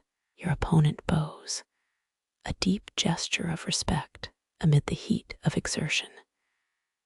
Even in loss, honor remains unbroken. You return the bow, not as victor claiming spoils, but as a practitioner, acknowledging mutual skill, shared dedication. It's said that a true samurai never gloats, finding more satisfaction in a well-fought bout than in triumphant declarations. The duel ends, leaving only the soft rustle of wind and fading adrenaline. Did such duels truly happen as formalized as legend suggests? Or have they been distilled into myth over generations? It hardly matters now. Here, at this crossroads between life and death, time has proven that some rules are timeless. The world realigns around you, breathing back into life. The fight's end leaves space for humility, reflection. Each duel serves not merely as a test of physical prowess, but as a testament to a deeply ingrained code of honor, the echoes of which still vibrate in the very air around you. Perhaps somewhere, in a temple far removed from this earth, ancestors nod in respect for a tradition upheld. As you sheath your blade, the air thickens with mutual respect. It's said a duel ends where honor begins, And in that final, shared moment, respect and humility are the true victors. The duel is over, but the lessons, the spirit, those carry onward into whatever comes next. The duel concluded with a decisive yet respectful exchange of bows, an elegant punctuation to the dance of death. You feel the tension coiling tighter, the air turns electric. Victory felt good, but you know the true measure of your spirit lies in how you carry yourself in the aftermath. But the sun doesn't halt its journey because a duel has settled. Samurai often fought under the shadow of Mount Fuji, which held symbolic significance as much as a geographical anchor. Its imposing presence added weight to their battles, not unlike the pressure you feel right now, yet it also stands as a reminder. Life persists, ever constant, whether or not you find yourself locked in conflict. Even in Edo period legends, warriors sought wisdom in nature's endurance. With the duel's tension released, there's another kind of awareness, the one that grips your bones and muscles in the wake of fight's end. This is the moment some duelists dreaded because the adrenaline surge would dissipate, revealing the true toll of battle: bruises, sweat, perhaps blood. It was said that samurai carried small, lacquered cases filled with herbs and poultices. Did they have secret concoctions to heal battle wounds? There's a fringe theory suggesting some used crushed pearls mixed with water as an antiseptic, though historians fiercely debate such claims. But you're not alone here. You and your opponent are bound by more than the code of Bushido. Each of you must attend to injuries, no matter how minor. It's in these quiet post-duel moments that historians often argue whether the deepest respect formed, the kind that transcended words, a shared knowing, forged through the crucible of combat, and now sealed through the act of first aid. You retrieve your own compact kit, methodically unraveling the cloth-wrapped scroll containing medicinal herbs. It's a soldierly task as much as ritual. You catch a glimpse of your opponent carefully dabbing a wound with a soaked cloth, each motion precise, respectful. This shared care serves as a bridge, spanning winner to loser, victor to vanquished. A small smile plays at their lips. Did they recall an old saying? A duel ends when honor starts. This wasn't just a saying. It was an unwritten rule etched into the very air you breathed. Your mind flashes to an elder story. In olden times, some duelists would exchange a single leaf or a token of mutual respect after the duel. Would a small pebble or token forge connections that transcended words? It was a quirk, a fringe habit among the Edo period's warriors, a subtle nod to shared humanity, even amid sharp steel. Perhaps in some ancient scroll room, a dusty parchment still records this rare custom. You think of the countless duels that shaped Japan's warrior ethos, each clash building a legacy deeper than any single battle. Your opponent meets your eyes, an unspoken understanding. Both of you are aware that despite all the codified rituals, there was always room for personal interpretation. For some, duels were spiritual tests. For others, a pure martial challenge. How did these duels shape samurai culture? It's a question historians still argue over. Was every duel a step towards enlightenment, or just another facet of military training? There's a sense that today's exchange contained both, an almost Zen-like clarity found through the rigor of combat. You take a measured breath, allowing your training to recenter. Each duel leaves behind more than just blood and sweat. It leaves life lessons, woven into the fabric of who you are. The experience, visceral and raw, forms another layer in the tapestry of the samurai identity. Whether for spiritual purity or physical prowess, each duel served to refine your soul, to mold you closer to Bushido's ideal.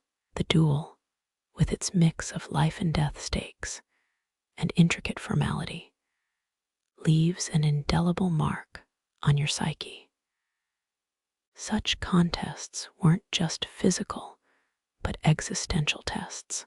Every clash, every strategic feint, added dimensions to your understanding of life itself. As old sages pondered, does the duel define the samurai, or does the samurai define the duel? It's a chicken or egg quandary that even you, standing in this solemn twilight, can't untangle. With a final nod, you walk away from the dueling grounds, carrying not only your katana, but a deeper respect for the ritual. Whether this ancient practice was merely glorified combat or a metaphysical journey, the truth lies somewhere between sharp steel and profound discipline. Your heart beats a little slower now, each pulse echoing through generations, carrying forward the unwritten rules that governed these peculiar duels of old. The path ahead will continue to challenge you. But knowing this, understanding these duels as more than mere battles, gives you an edge. The code of Bushido lives on, not just in texts or teachings, but in the quiet spaces between combatants, etched into every respectful bow and sealed with every poultice applied. Even as the sky darkens, the fire within you burns brighter, fueled by centuries of tradition, respect, and the timeless art of the duel. You walk away from the dueling grounds, each step measured and deliberate. The sun dips lower in the sky, casting long shadows that stretch across your path. The air is thick with the scent of earth and grass, grounding you in the present. There was a saying, an old proverb that samurai invoked: a warrior's resolve sharpens in the quiet after the clash. Your mind begins to drift, reliving each moment of the duel. The clash and clang of weapons are ghosts that follow your footsteps. Duels in the Edo period were as much about the mental fortitude as the physical prowess. Some warriors believed visualizing past victories before a duel could grant inner calm, a subtle psychological edge. Did they imagine old battles as you do now? That tiny edge could mean the difference between life and death. You recall the intricate footwork drilled into you since childhood, the subtleties of balance and timing. Every nuanced motion were as much about grace as they were about agility. Experts think that such attention to movement was inspired by no theater, where each step carried symbolic weight. There's an open debate whether Edo-era dueling incorporated elements from No, adding theatricality to the deadly dance. Your muscles are slow to relax, still primed from the adrenaline. You allow yourself a small smile at the memory of those intense moments. You were fluid and precise. Every sidestep a brushstroke in a painting of motion. There were legends of samurai dueling in moonlight, a fringe narrative some experts dismiss as romanticized fiction.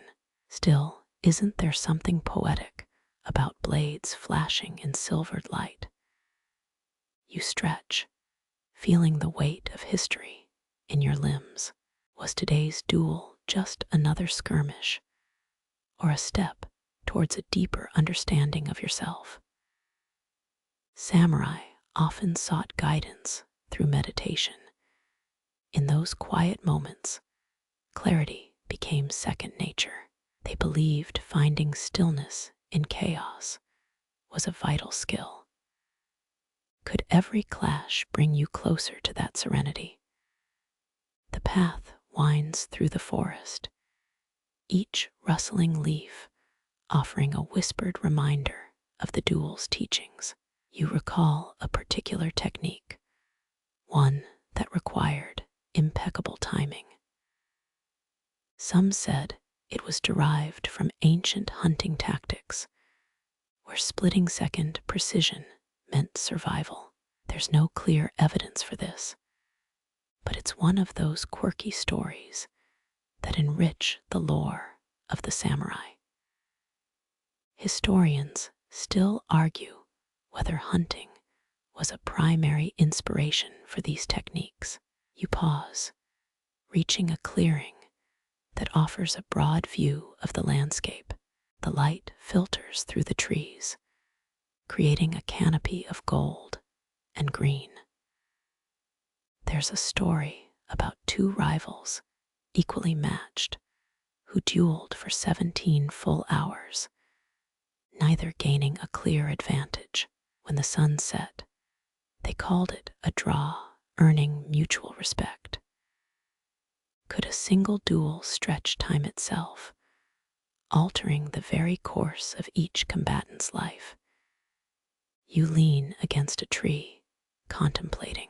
Was it the hours turned into minutes, or minutes stretched into hours, that refined a warrior's patience? Every duel carried the potential to be transformative. Each clash was a lesson, each near miss an opportunity to reassess. In a duel lasting 17 hours, didn't every breath become a meditation on life's impermanence? Your thoughts drift back to the opponent.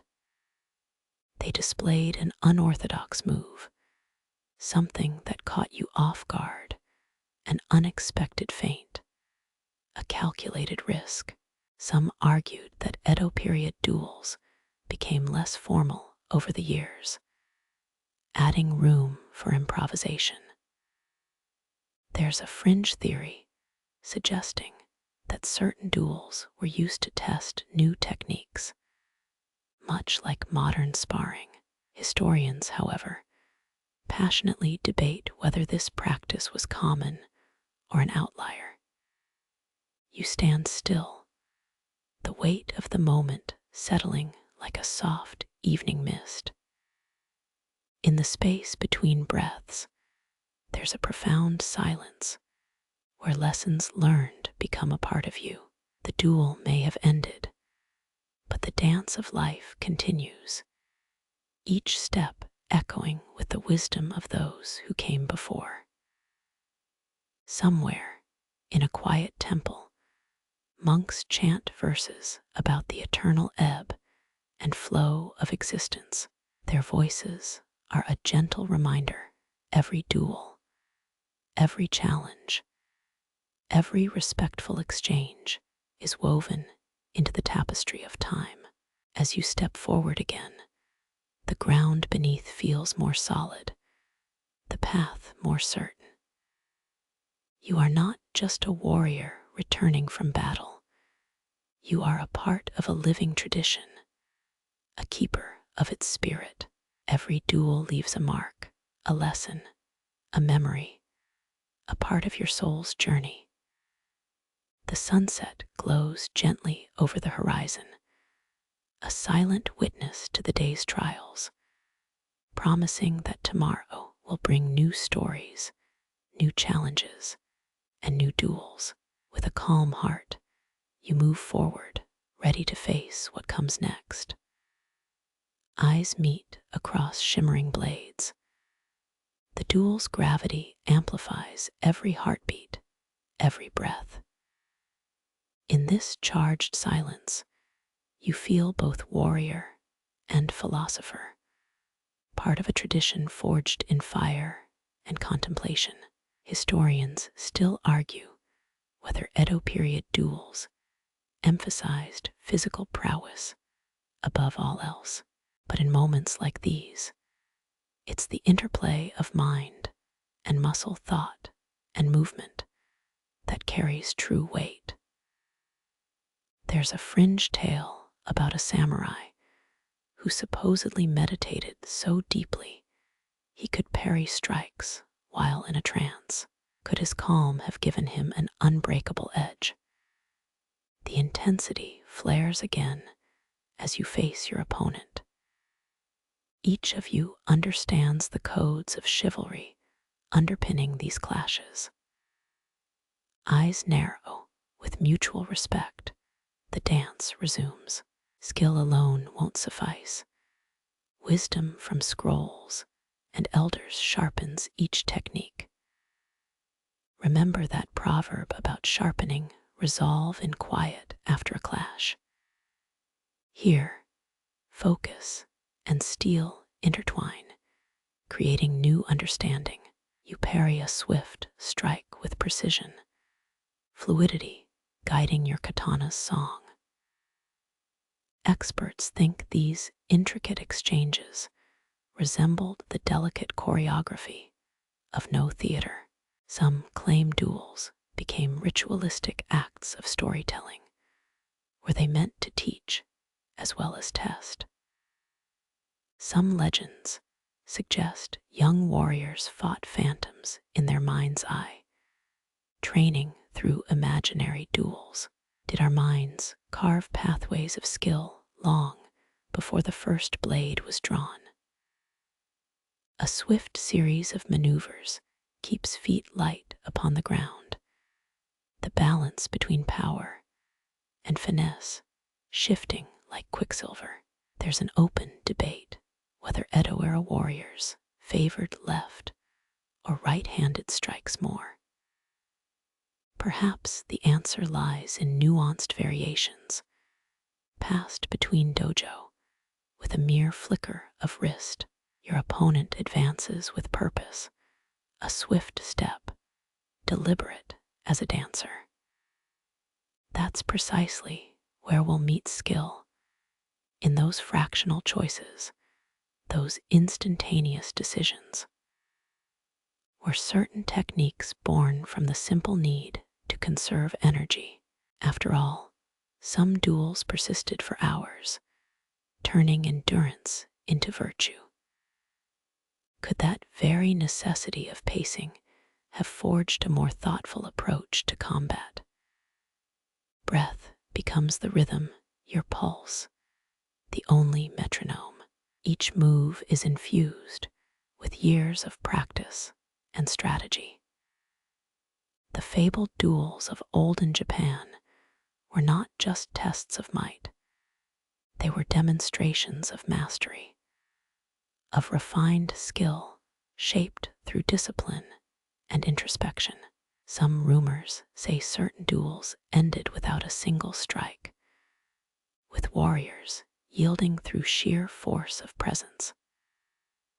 How strange to consider that true strength may lie in knowing when to strike or when to hold. A well-timed feint, your opponent's blade glances off, barely missing, is met with a counter that flows naturally. This dance, this clash, melds with every lesson absorbed, every scroll pored over. Some said the greatest duels transcended physicality entirely, tapping into something deeper, almost spiritual.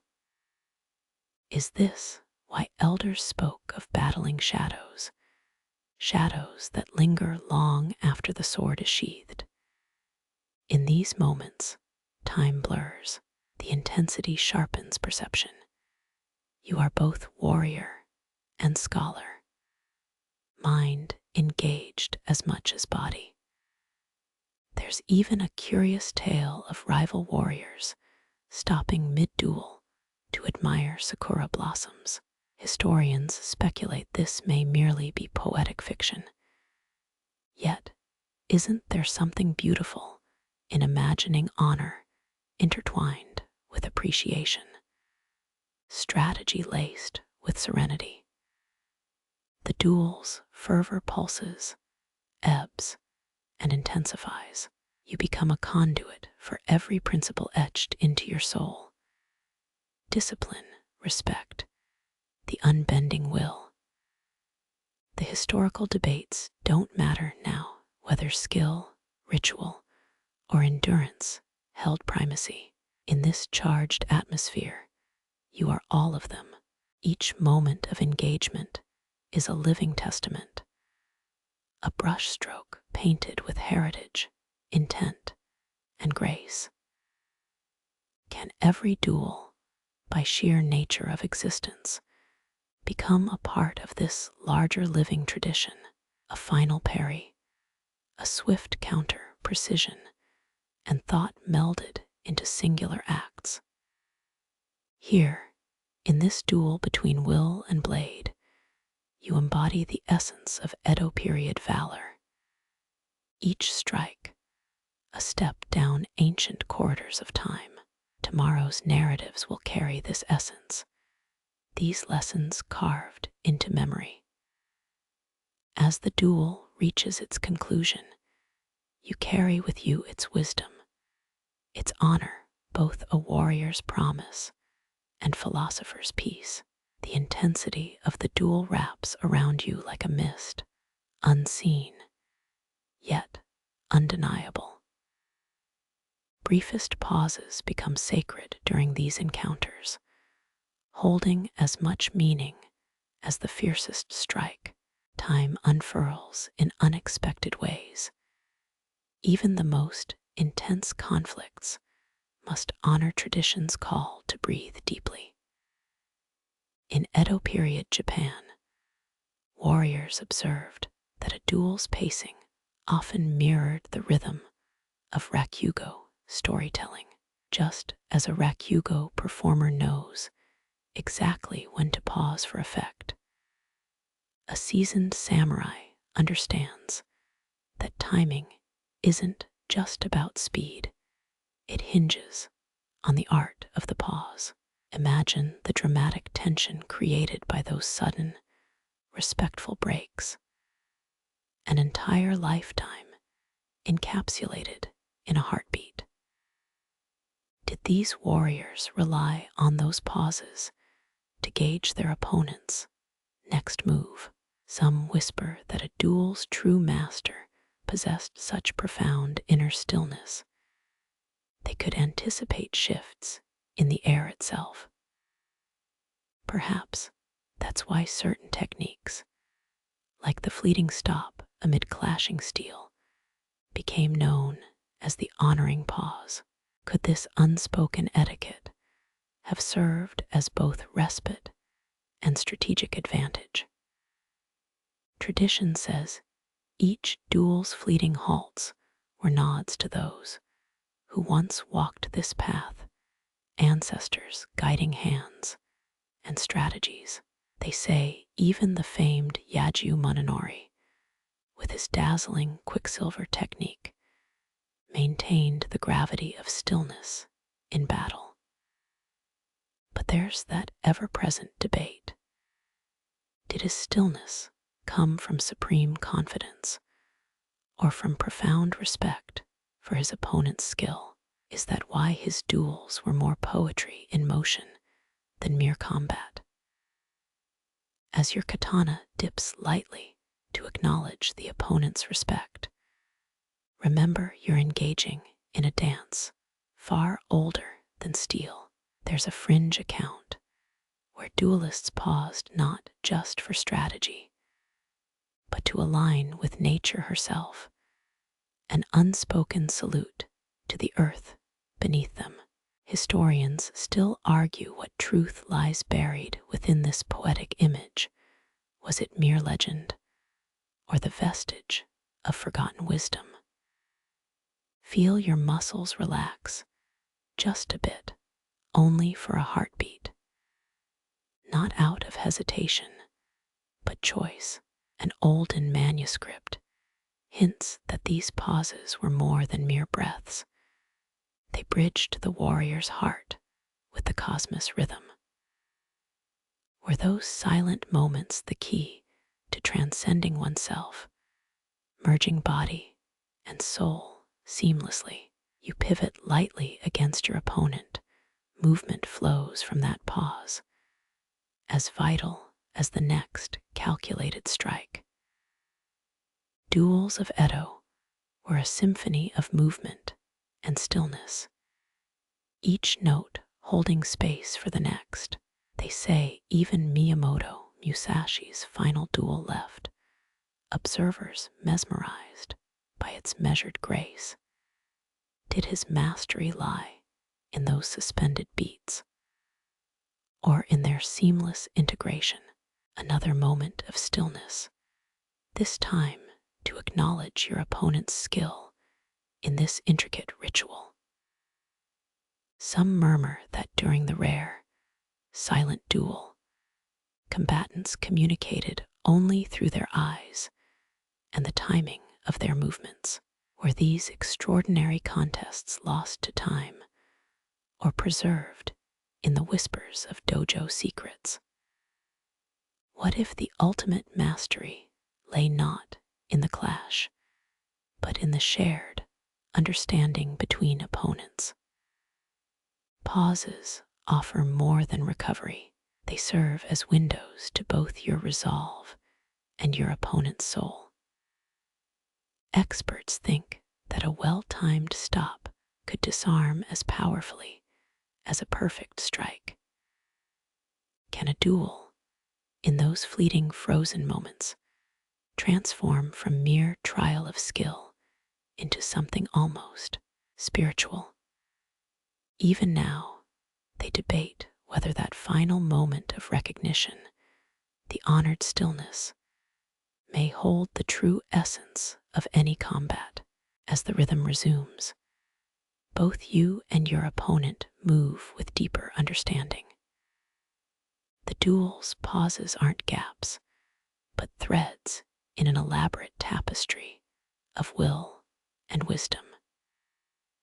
This weaving of motion and stillness not only defines samurai battles, but immortalizes their spirit across eras. That's why the subtle art of interruption isn't merely a tactic, but a living testament to Edo's unspoken code of grace.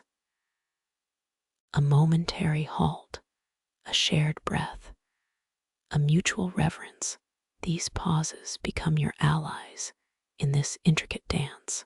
They say certain duels turned legendary, not because of unbroken fury, but due to moments of stillness, where opponents reached a wordless accord. Could those breaths of respect between steel and sword hold the secrets that history struggles to capture? Breathe deeply. Your pause now is a testament to ages gone by, a silent nod to the duel's ever-evolving soul. In these serene, stolen seconds lie hints of ancient wisdom, a lineage that continues to breathe through those who dare to engage with both might and mind. What if today's duel with its fleeting interruptions and strategic stillness, would one day become the stuff of legends too. And as your katana dances once more, you carry the weight of those breaths forward, knowing that even the slightest pause amid the clashing of steel has its own eternal echo in the annals of Edo's timeless grace. You feel the dueling grounds shift beneath your feet. The end of the duel is near. Decisiveness flows seamlessly into decorum. The final strikes carry the weight of unspoken agreements formed from months, even years, of preparation. Your opponent's stance is slightly altered, signaling readiness for the closing moments of this intricate dance. In the Edo period, duels weren't merely brutal confrontations. They were showcases of martial elegance and self-control. One historical tale speaks of a samurai who ended 5 duels in a single breath. He danced with precise execution, embodying the idea that control, not just power, leads to victory. Each movement reflected generations of technique, where a perfectly timed strike could end the match as effectively as a well-placed flourish. But could there be another level of mastery at play? There are whispers of secret duels where combatants didn't aim to inflict fatal wounds, but rather to test limits through strategic restraint. Historians still argue whether these duels were rare exceptions or part of a more widespread tradition. Did true masters ever engage in purely philosophical matches where the aim wasn't to kill, but to understand? Your opponent's breathing steadies. You sense they're contemplating the same weighty traditions. Remember those quiet intervals where each combatant's spirit seemed wrapped in ancient honor. Some duel stories say, even in the final strikes, warriors adhered to unspoken agreements, like a silent vow to uphold their code. Even if a decisive death blow was within reach, the duel's spirit demanded a clean, respectful conclusion. This idea isn't as far-fetched as it sounds. Remember the legendary Miyamoto Musashi, who, despite earning the title undefeated, rarely left his opponents fatally wounded. Could it be that his legendary skill included an almost poetic mercy aimed at preserving the opponent's dignity? Was his ultimate victory less about domination and more about embodying the virtues of their mutual code? Your blade meets theirs in a final exchange. The clash is precise, echoing respect as much as resolve. Some fringe accounts hint at duels where the winner had to exhibit composure, sometimes even a degree of courtesy in their final, victorious strike. Did this reflect a silent acknowledgement, a moment of recognition for the honor upheld despite the loss? The true essence of these duels might lie not in blood, but in the mutual respect shared by the combatants. As the ending nears, the tension isn't merely physical, but weighted with ceremonial gravity. Picture a bamboo in full sway, bending slightly, yielding just enough to avoid breaking under pressure. In a duel, victory's true measure isn't just in the strike, but in the way it's delivered. Or the grandest victories, those where dignity and skill created a perfect balance, making them enduring examples for generations. Every swing and parry seems to mirror these deeper codes. Even when duels turned intense, that final moment demanded something more profound, a conclusion that honored every preceding step. Historians still argue whether the decisive victory really meant the quickest defeat or a finish that highlighted both warriors' mastery of their art. Could the true win be in achieving a graceful end? Even in the heat of battle, your senses sharpen with the nearing conclusion. You know this ending isn't merely about proving superiority. It's about preserving a centuries-old tradition that transcends mere survival. The final strike, delivered with just enough precision and control, echoes the balance between power and elegance. Each duelist's role stretches beyond victory or defeat to being a part of a timeless narrative. It's this delicate interplay of skill, honor, and decorum that elevates every match, embedding them deeper into the cultural fabric of Edo period Japan.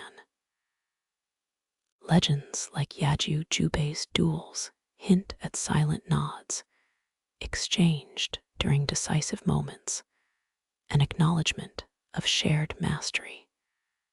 No matter the outcome, this subtle but profound recognition might embody the duel's very soul, merging ritual with resolve. As you contemplate the closing moves, the air seems to hold a reverence for what's about to unfold. Some argue this isn't just physical endurance, but an emotional odyssey, where control, tradition, and philosophy coalesce. The ultimate duel showcases a balance so intricate. It preserves not only the warrior's pride, but the cultural ethos that births such riveting narratives. Your blade meets theirs for the final exchange, both seeking that clean, unforgettable finish.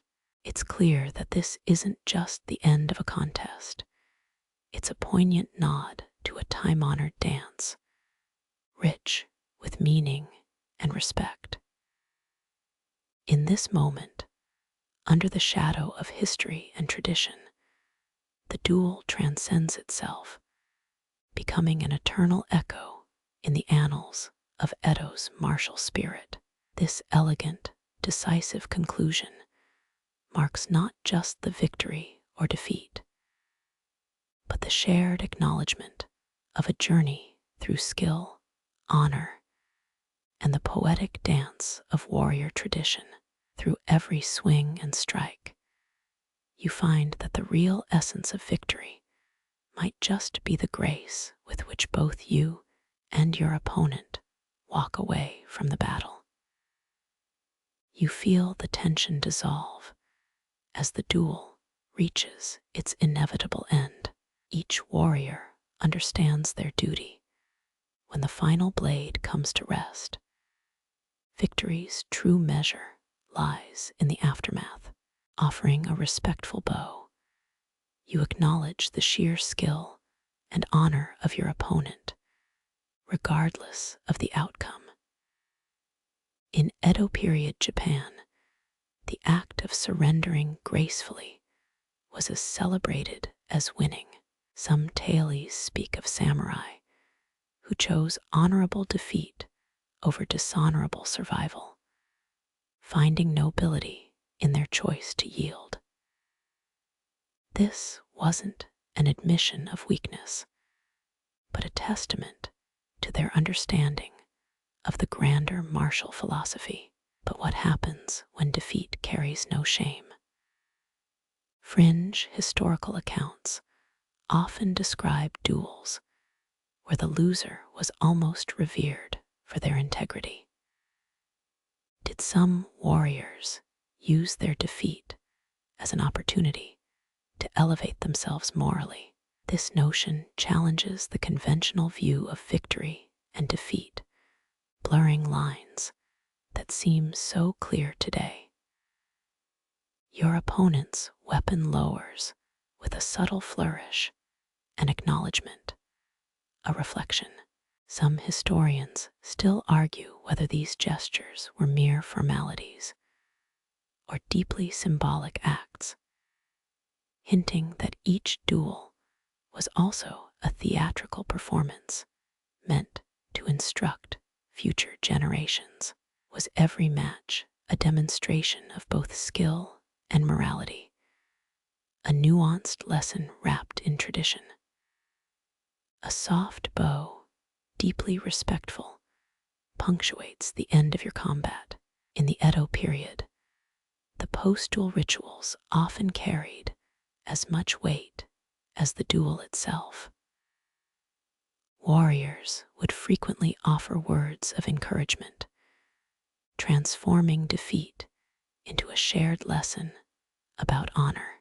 Did these post-combat exchanges secretly serve as critical educational moments, solidifying the legacy of both victor and vanquished?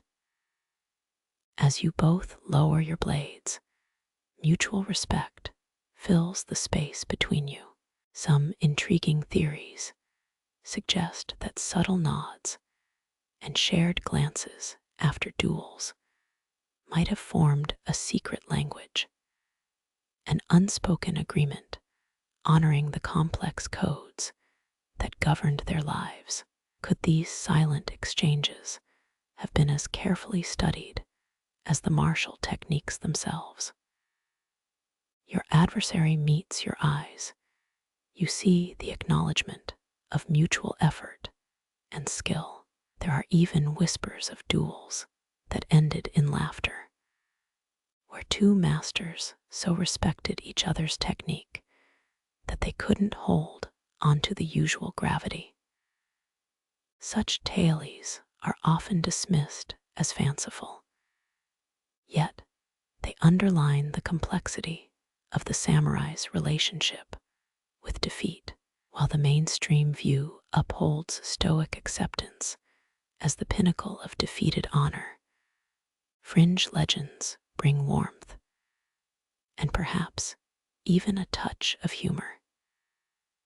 It's a reminder that every warrior is also human, capable of joy despite loss. Historians still debate whether these lighter tales are exaggerated or reflections of a deeper camaraderie. As you step back, breathing more evenly now, you realize this isn't just a duel's end, but a profound exchange. A duel itself can't diminish true honor. Some schools of thought believe that recognizing defeat with grace was the ultimate test of a samurai's spirit.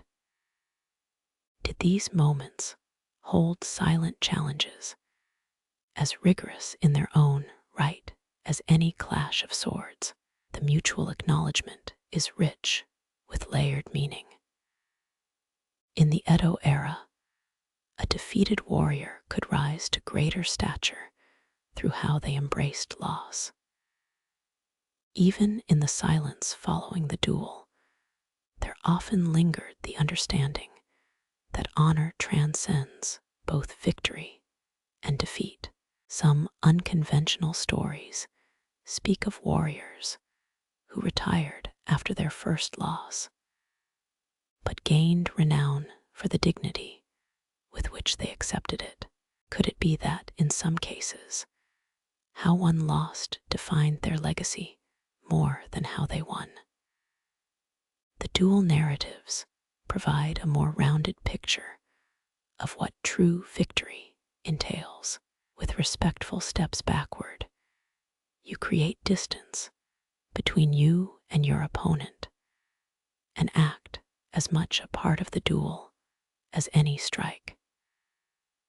Some historians argue that these rituals extended the combat's philosophical undercurrents, suggesting that the duel's essence lies as much in its conclusion as its confrontation.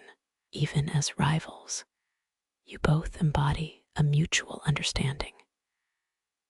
Historians still argue whether these duels were only about skill or also served as a medium for conveying deeper social and moral values. Could the true battlefield have been less about physical prowess and more about mastering internal fortitude?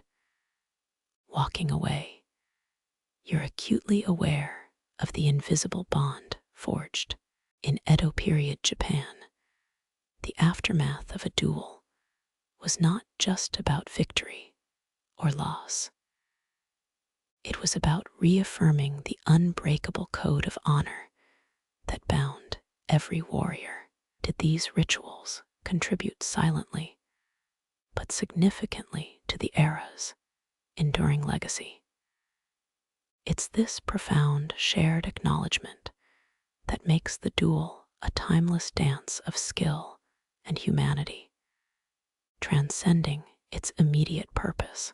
With every bow and every nod, you don't just walk away, you carry forward a mutual respect that embodies the soul of Edo period dueling. This clean, respectful conclusion is more than a mere end. It's a reaffirmation of the shared journey through the intricate and honorable path of the samurai. In every exchange and acknowledgement, every warrior's story is not solely written in the annals of victory, but in the silent poetry of mutual respect and unwavering honor. Compassion extends seamlessly from combat's end into the post-duel ritual that honors both victor and vanquished. As respectful words echo, perhaps a compliment or a commendation, you focus on what comes next. In Edo period Japan, this moment was particularly significant. It wasn't just the victory that defined a duel, but the care extended afterward. You recall that treating wounds immediately wasn't merely practical, it was a deep sign of mutual respect. Every slight injury is met with meticulous attention. A battlefield might seem harsh, but the Edo warriors embodied both fierce strength and surprising tenderness. Remember that tale about the samurai who always carried silk thread for wounds? Some historians argue this was more than medical, it was a sign of genuine concern. Could this be why some duelists earned respect, not just for their swordsmanship, but for how they treated opponents in defeat? As you clean a superficial cut, you sense how layers of honor unfurl beyond mere victory. You offer your opponent a drink, adhering to the belief that even in duels, a warrior remains a host. There's a quirky theory that some warriors used this interlude to share tips. Imagine duels ending in almost cordial advice exchanges. Historians still debate whether this was a genuine practice or a myth designed to soften the brutality of warfare. Could those moments have served as subtle educational opportunities? Each compassionate gesture is not just practical, but loaded with meaning. You remember one fringe account of a duel that ended with the victor personally sewing up the loser's wound. Was this exceptional? Or was it simply part of a broader code of honor? The gesture, though extraordinary, underscores a central truth about Edo warriors. Their greatest strength lay in their humanity. After every duel, whether victorious or defeated, tending to injuries became a crucial part of the warrior's ethos. There's debate over whether this care was strictly about preserving valuable warriors or a reflection of deeper moral codes. Historians still argue whether these moments were purely utilitarian or deeply spiritual. Could the real victory have been in transcending violence with acts of kindness? You watch your opponent take a breath, the tension melting in the quiet understanding that today's rival remains tomorrow's friend. Some historians claim that these post-duel rituals served as an emotional reset, helping warriors transition from fierce combatants back to peaceful citizens. Did offering first aid, a literal salve for wounds and spirit, act as a communal reset button? This interpretation suggests duels were not final battles, but cyclical moments of reaffirmation.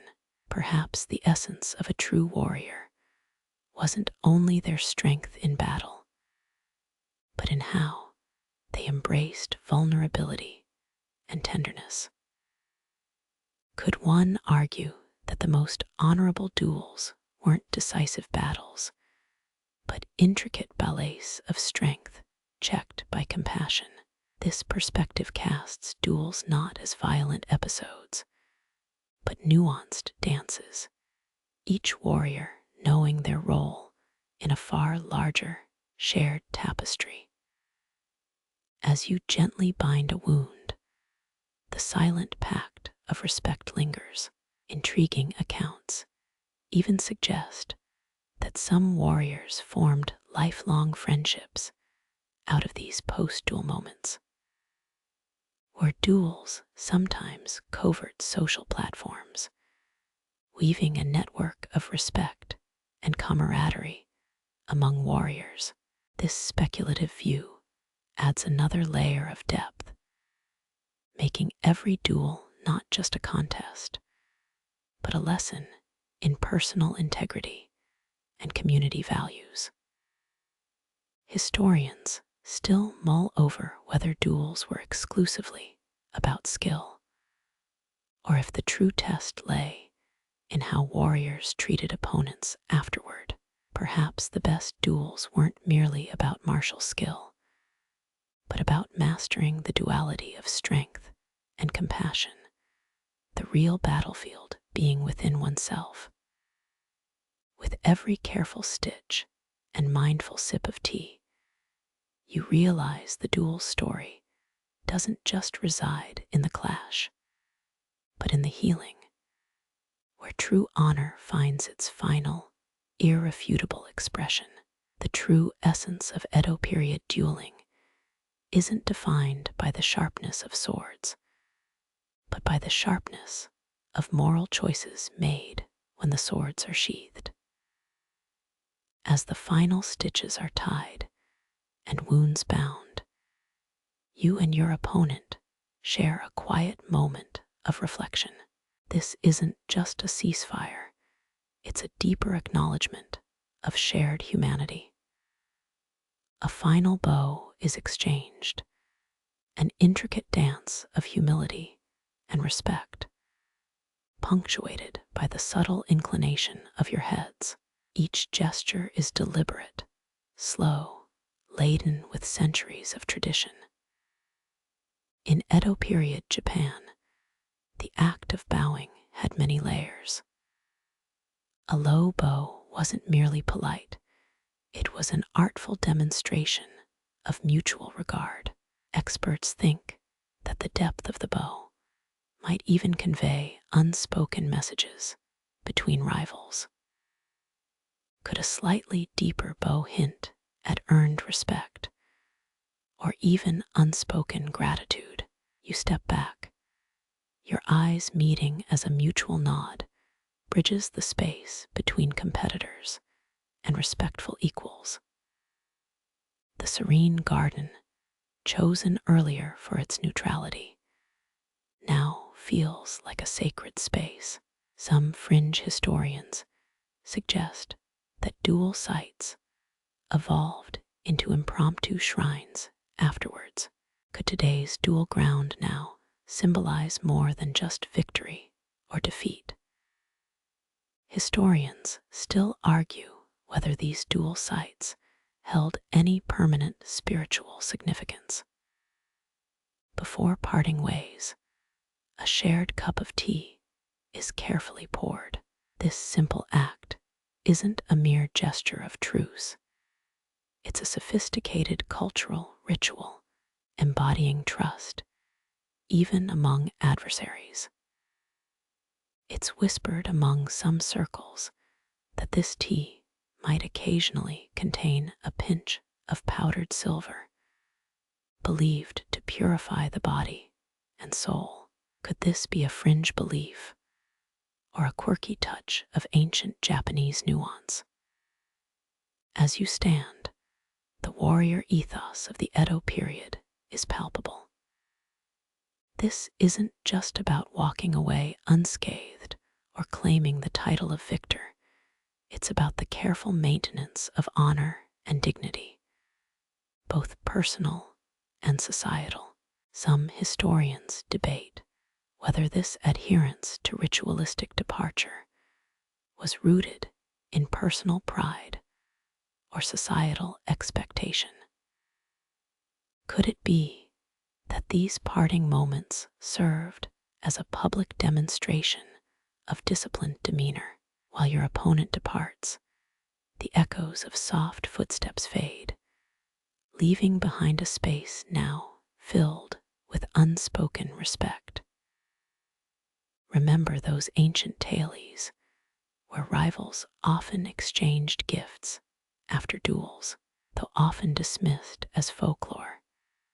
Some historians find intriguing clues to suggest this was an actual practice.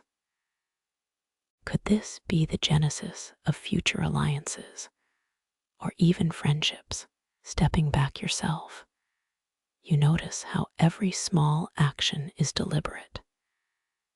Even the pace of your retreat echoes a commitment to respect. Some speculate that even the distance you keep could be a coded message. Not stepping too far away could imply an openness to future discourse.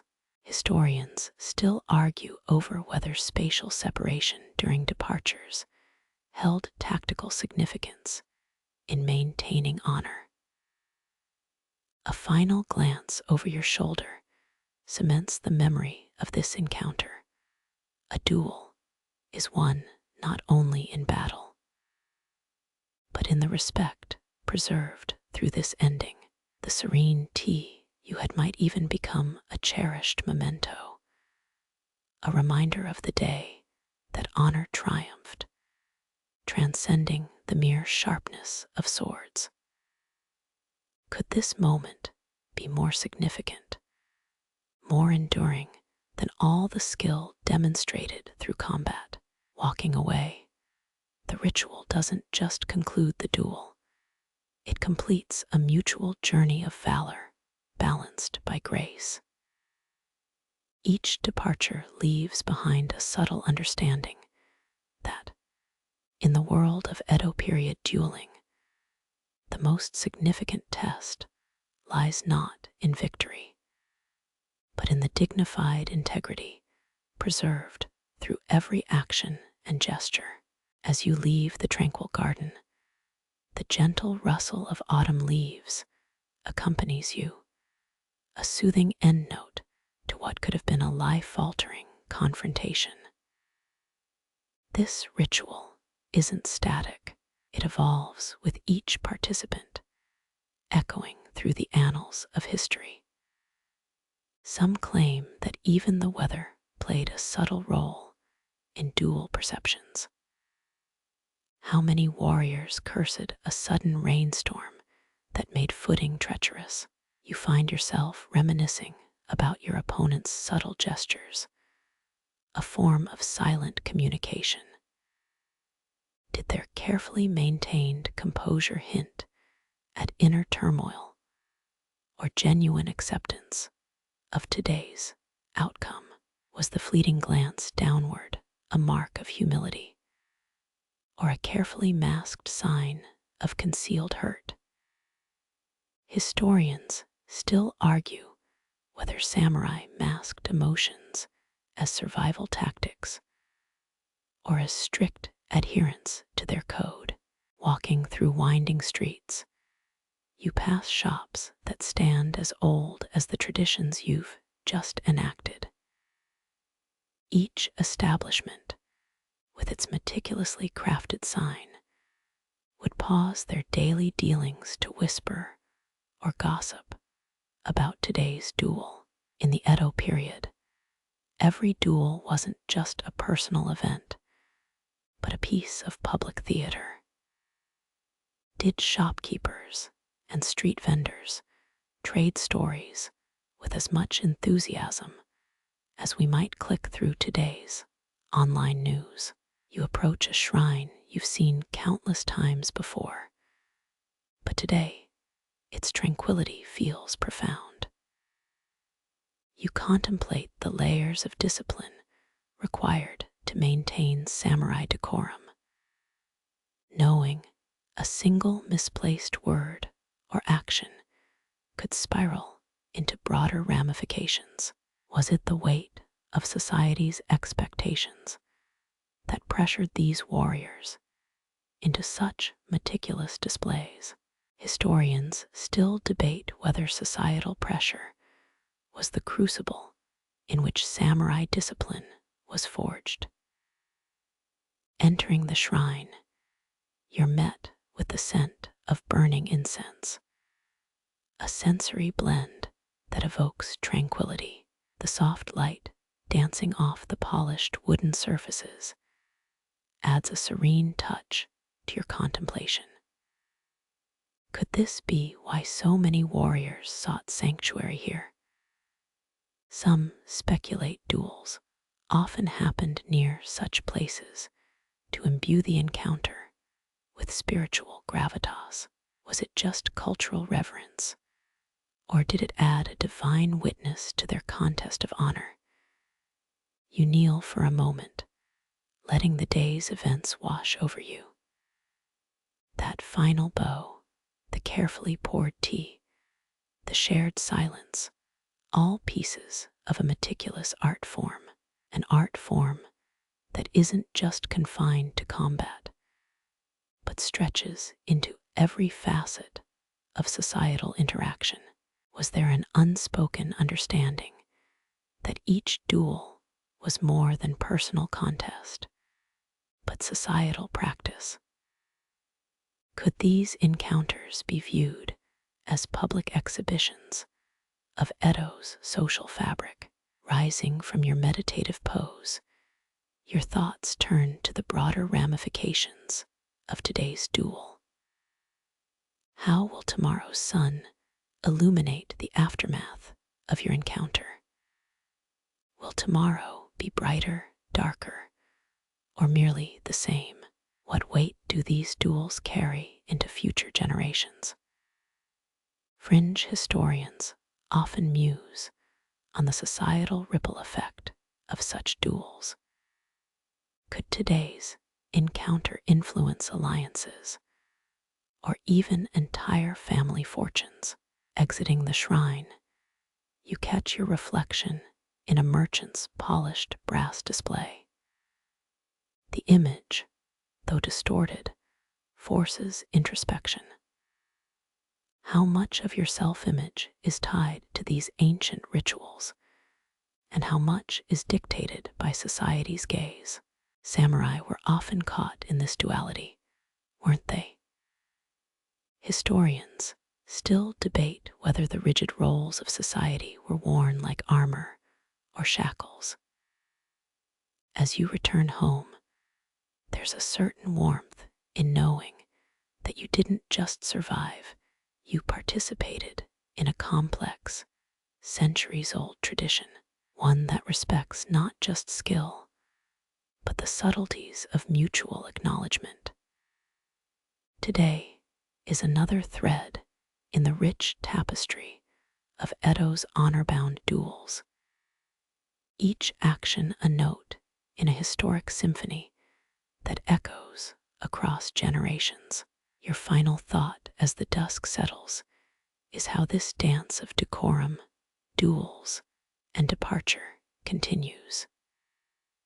In every respectful nod and carefully maintained ritual, a legacy lives on, preserved not by blood, but by the quiet, enduring acts of those bound by honor. How many such stories remain untold, hidden away in the silent corridors of history, closing the door behind you. You can't help but think how today's duel might someday be as enigmatic a chapter as any myth sung in the Edo period's twilight. You step into your home, feeling a mixture of accomplishment and curiosity. Today wasn't merely a day of battle, it was a day for learning. The rich traditions of Edo period dueling contain lessons that transcend the immediate context. You're eager to delve into these teachings, understanding how wisdom from these encounters gets passed down. First, let's start with something straightforward, the concept of zanshin. It's a state of aware alertness, something warriors develop over years. Imagine walking out of a duel, but your senses remain finely tuned. That's zanshin in action. Some say it's just mental conditioning, but others believe it's a deeper, almost spiritual connection to your surroundings. Historians still argue whether zanshin is a learned tactic or an intrinsic warrior's instinct. Now think about that final bow. You performed a simple yet loaded gesture. Elders have taught young samurai that honor doesn't just reside in the strength of your arm, but in the strength of your character. In the Edo period, rituals like bowing were imbued with life-altering significance. Consider how today's handshake seems almost perfunctory compared to that. It's believed that some samurai practiced bowing for hours each day, ensuring the action reflected their inner respect. Fringe historians claim a poorly executed bow could even cancel out a well-fought duel. When reflecting on the duel, consider this too: katana care. You know that gleaming blade you wielded wasn't just another weapon. It represented the soul of the samurai. There's a tradition that says a katana should never be drawn without purpose. It's like that old saying, measure twice, cut once. A meticulously cared for katana reflects a disciplined, respectful mind. While it's clear why this applies to physical duels, could it also extend to symbolic duels in daily life? You might wonder about the mental aspects, how duel participants maintain composure under pressure. One notable method was mokusho, or silent meditation. Even in the heart of intense preparation, a few moments of stillness sharpen the mind. If you've ever felt rattled, you can relate. Take a deep breath and channel that inner samurai. They practiced it for centuries. Could we apply this ancient calm to our modern lives? The idea's gaining traction today, believe it or not. As you meditate on this, think also about the role of mentors. Elders didn't just pass down skills, they shared stories. These tales would illustrate lessons, sometimes blending the factual with the allegorical. One famous story tells of a duel called off mid-strike because of a butterfly landing on the opponent's shoulder. Sounds poetic, right? Yet some claim it actually happened, symbolizing perfect harmony. Historians still debate whether it was mere folklore designed to impart lessons about respect and observation. Moving through the house, you recall that duels often had a Zen-like philosophy at their core. This wasn't just about winning, but about embodying elegance and grace under pressure. Imagine performing everyday tasks with that same mindful vigor. How different might our modern lives be? Can you bring Edo period ideals to a world of boardroom duels and intellectual jousts?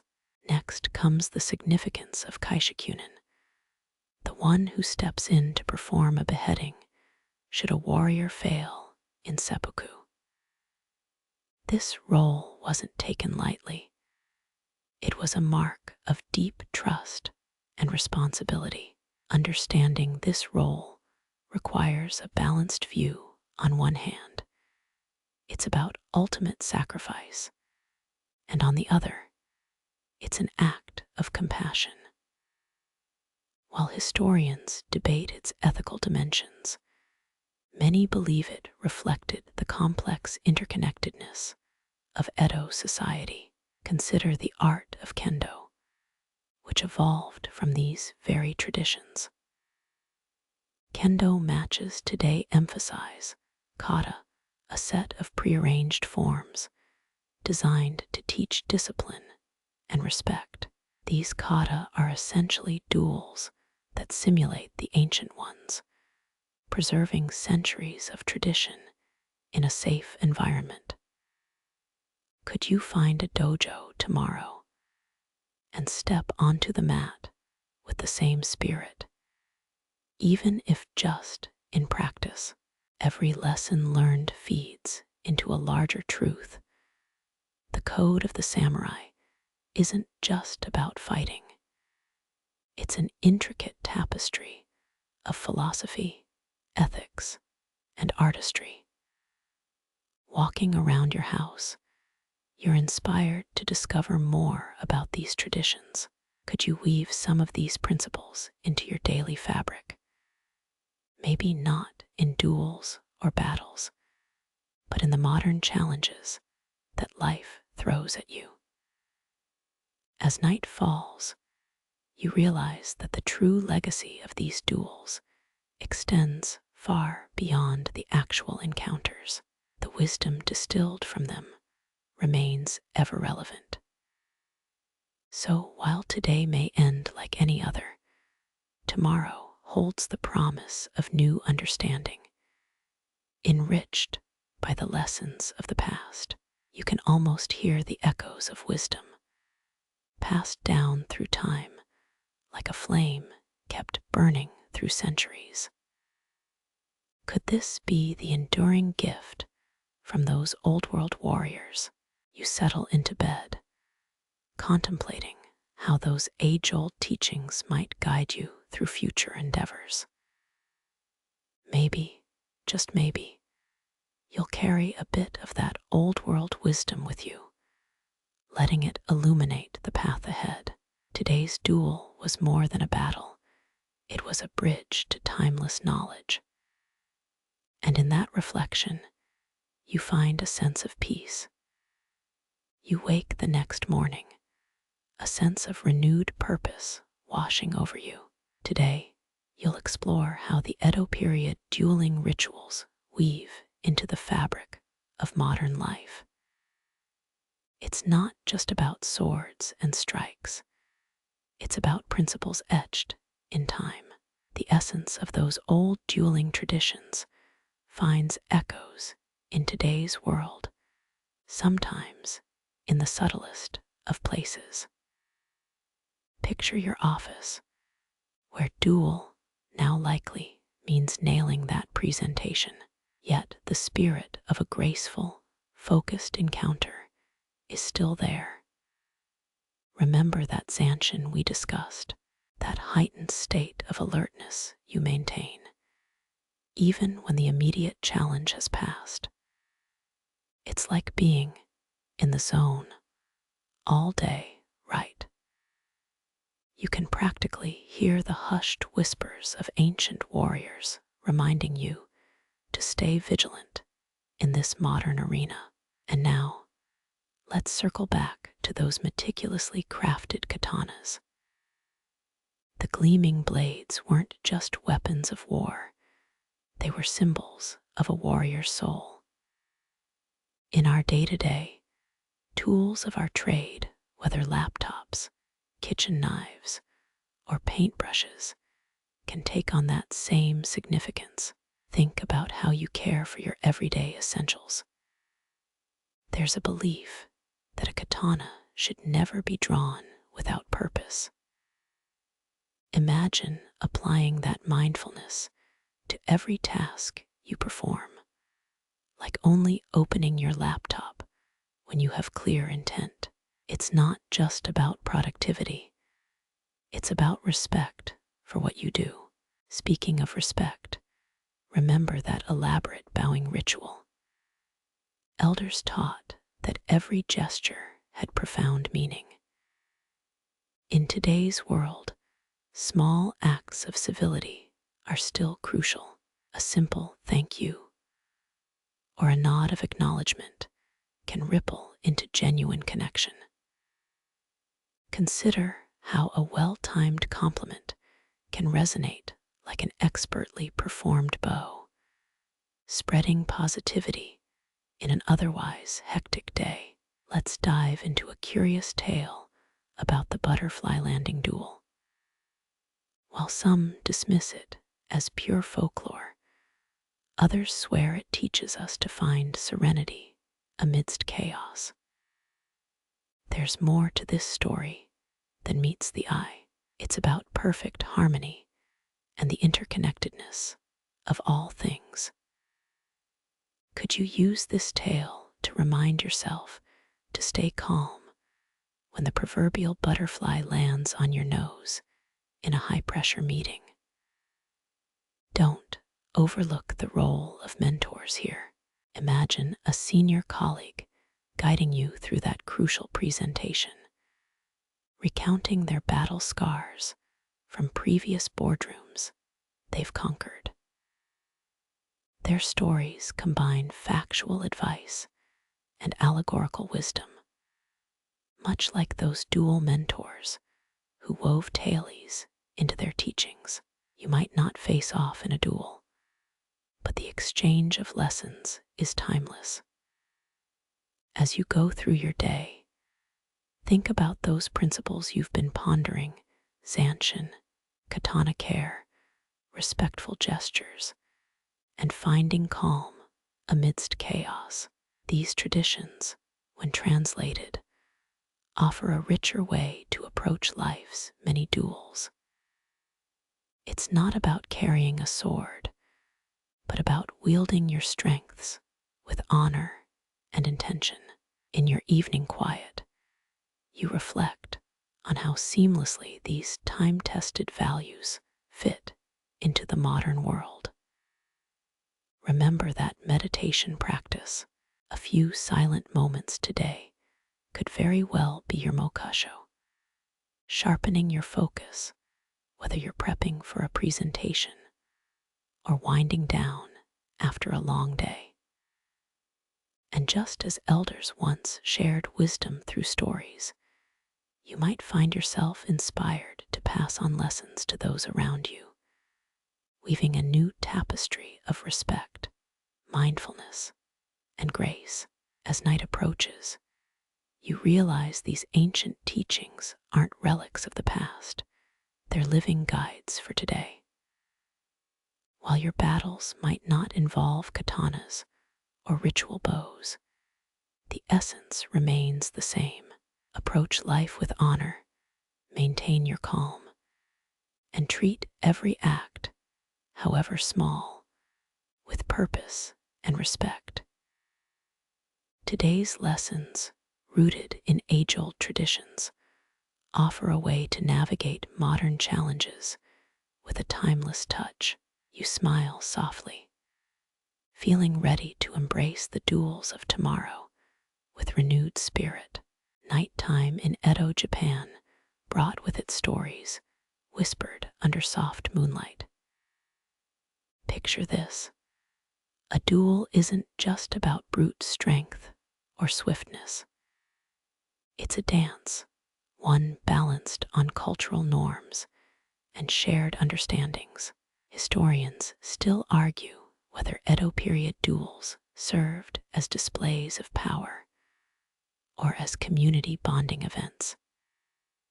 Every duel, like a well-rehearsed performance, followed unspoken social cues. Imagine how your modern meetings might resemble these encounters. There's an elegance in today's business negotiations, mirroring the Edo period duel, structured, respectful, and layered with meaning. Whether pitching ideas or resolving disputes, those rituals still echo in the subtleties of how we interact today. The essence of face-saving gestures runs deep in these traditions. Picture a diplomat navigating today's complex negotiations, their deft avoidance of confrontational language, a modern nod to the Edo duel's meticulous politeness. Think of a heated boardroom debate. The carefully chosen words and measured tones often serve to prevent reputation stains, much like a graceful Edo duel aimed to maintain honor without unnecessary destruction. There's a quirky story about a duel in an Edo period tea house. Can you envision it? One warrior's challenge was interrupted by a sudden, unscripted tea spill.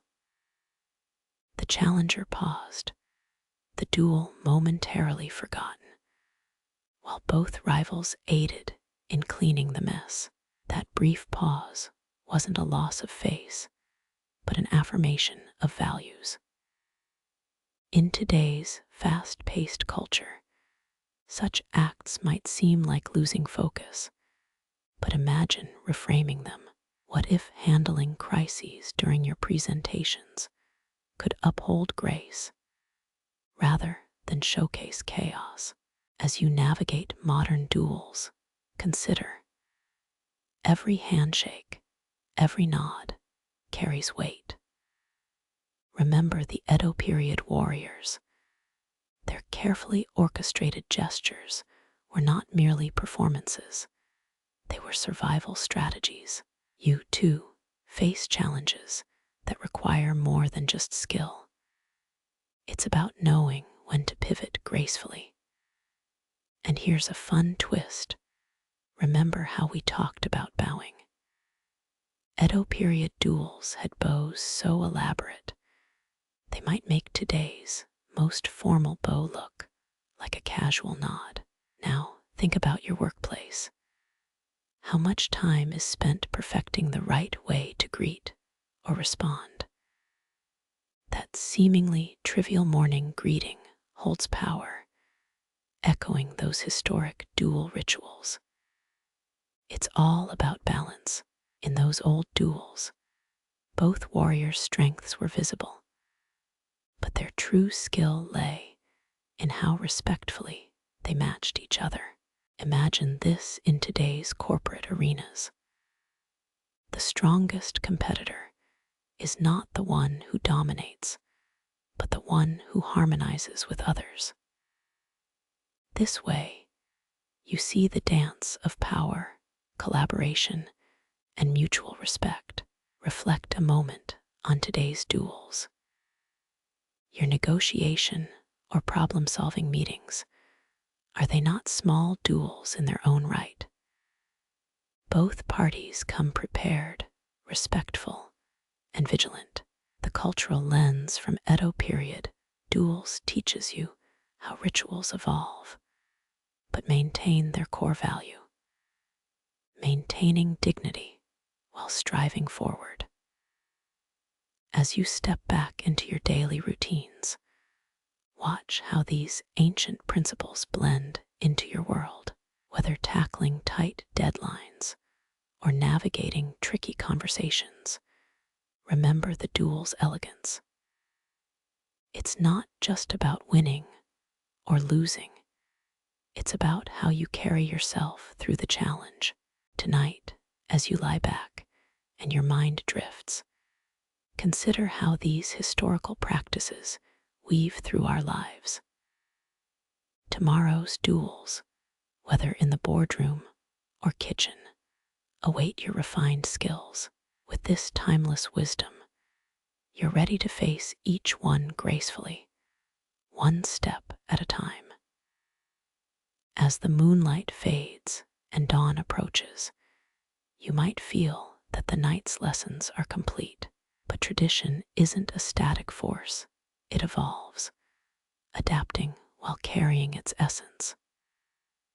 Imagine Edo period duels, morphing subtly over time, even as swords were sheathed and warriors parted ways. Each era has its quirks, its unwritten nuances. Historians still argue whether Edo period duels prioritized honor or were more about subtle societal control. Now, consider a playful yet profound parallel.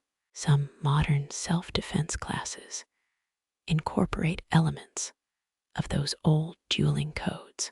Yes, you might learn wrist locks alongside polite, bowing drills, an unexpected blend of tradition and practical skill.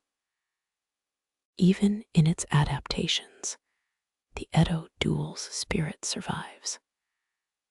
Picture a modern seminar on negotiation tactics. The trainer might pause to discuss the importance of eye contact and respectful posturing, echoes of the warrior's dance.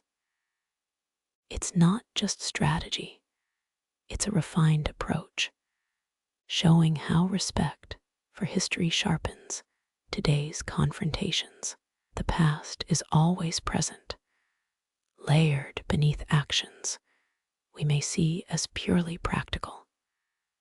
For example, in Edo Japan, even the positioning of a duel held significance, whether in the heart of a bustling marketplace or the serene calm of a temple courtyard. The chosen ground influenced the battle's narrative. Some say that duels in nature spots were seen as closer to divine observation. An interesting debate among scholars of fencing traditions. And yes, there were duels with rather unconventional elements. Once, two particularly stubborn samurai faced off in a tea garden. As the duel reached its height, a tortoise wandered into the midst of the clash. Did the warriors halt their combat? Indeed, they took a respectful moment to redirect the creature, a curious nod to nature's interruptions. Perhaps it was a lesson in maintaining composure amid chaos, a value we can adapt to today's work environments. Picture the modern workplace, where duels manifest as debates and disagreements. When an unexpected email or impromptu meeting derails your train of thought, what is your response? Historians still argue whether interruptions were considered honor challenges or annoyances in Edo duels. But perhaps, through today's lens, They reveal how even disruptions can steer us toward innovation and adaptability. Every duel, past or present, carries the weight of its context. The evolution of these traditions is like a flowing river, sometimes strong and rapid, other times serene and reflective. There's no exact formula, no timeless right way. That's where the real art lies, in how these principles twist and shape themselves to remain relevant. Consider a moment of modern etiquette at work. Before a pivotal meeting, you might share a brief, polite conversation with colleagues. Perhaps you recall the Edo custom of exchanging fans before a duel, a subtle acknowledgement of shared ground. Such small, thoughtful gestures are not relics, they are living traditions, threading through our conversations, our interactions. In that spirit, let's consider another unusual detail from Edo duels. Some records hint at warriors who brought small potted trees into their duel circles. These tiny living symbols of stability perhaps served as talismans or focal points. Did they evoke grounding amid the storm? Historians debate what they symbolized, but the idea of carrying stability into conflict remains a vital lesson. Today, as deadlines loom and projects intertwine, imagine bringing something grounding into your space. Maybe it's a desk plant, an inspiring note, or even a cherished keepsake. These modern nods to tradition remind you that stability can anchor you amid today's duels. And who knows, some might find humor or irony in such quirks, blending humor and history into their daily rhythms. So, whenever you're in the heat of a modern duel, be it a project deadline or a challenging conversation, remember that evolution is natural. How you adapt while holding steadfast to core values is where true skill lies.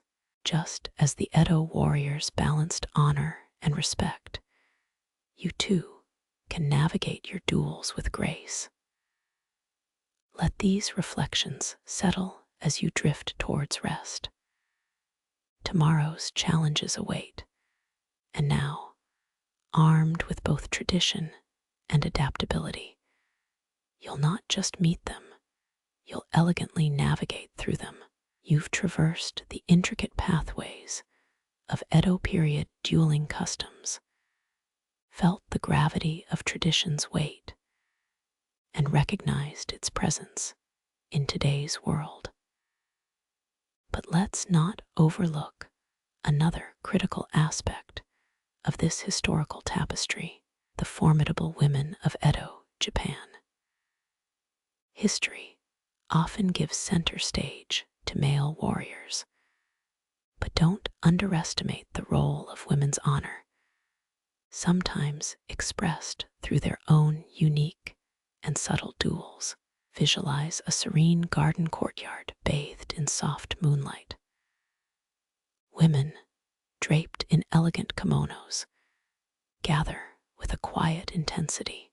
While their dueling styles were different from the sword-laden confrontations of samurai men, they carried their own brand of dignified conflict. One mainstream fact: women of the Edo period were known for their dexterous skill in the art of naginata, a polearm weapon used both in self-defense and ritualized combat. While the samurai's world resounded with clashing steel, women's duels were often cloaked in subtlety. Historians recount instances where these duels revolved around poetry or calligraphy contests that still demanded sharp intellect and unwavering poise. The concept is almost poetic, isn't it? Two women facing off, not with physical force, but through the deft strokes of a brush or the precise arrangement of characters. Imagine the gravity of such encounters, the quiet focus required. A quirky tidbit arises from a less-known tale about a courtesan named Ujiri. She was reputed to have settled disputes during tea ceremonies.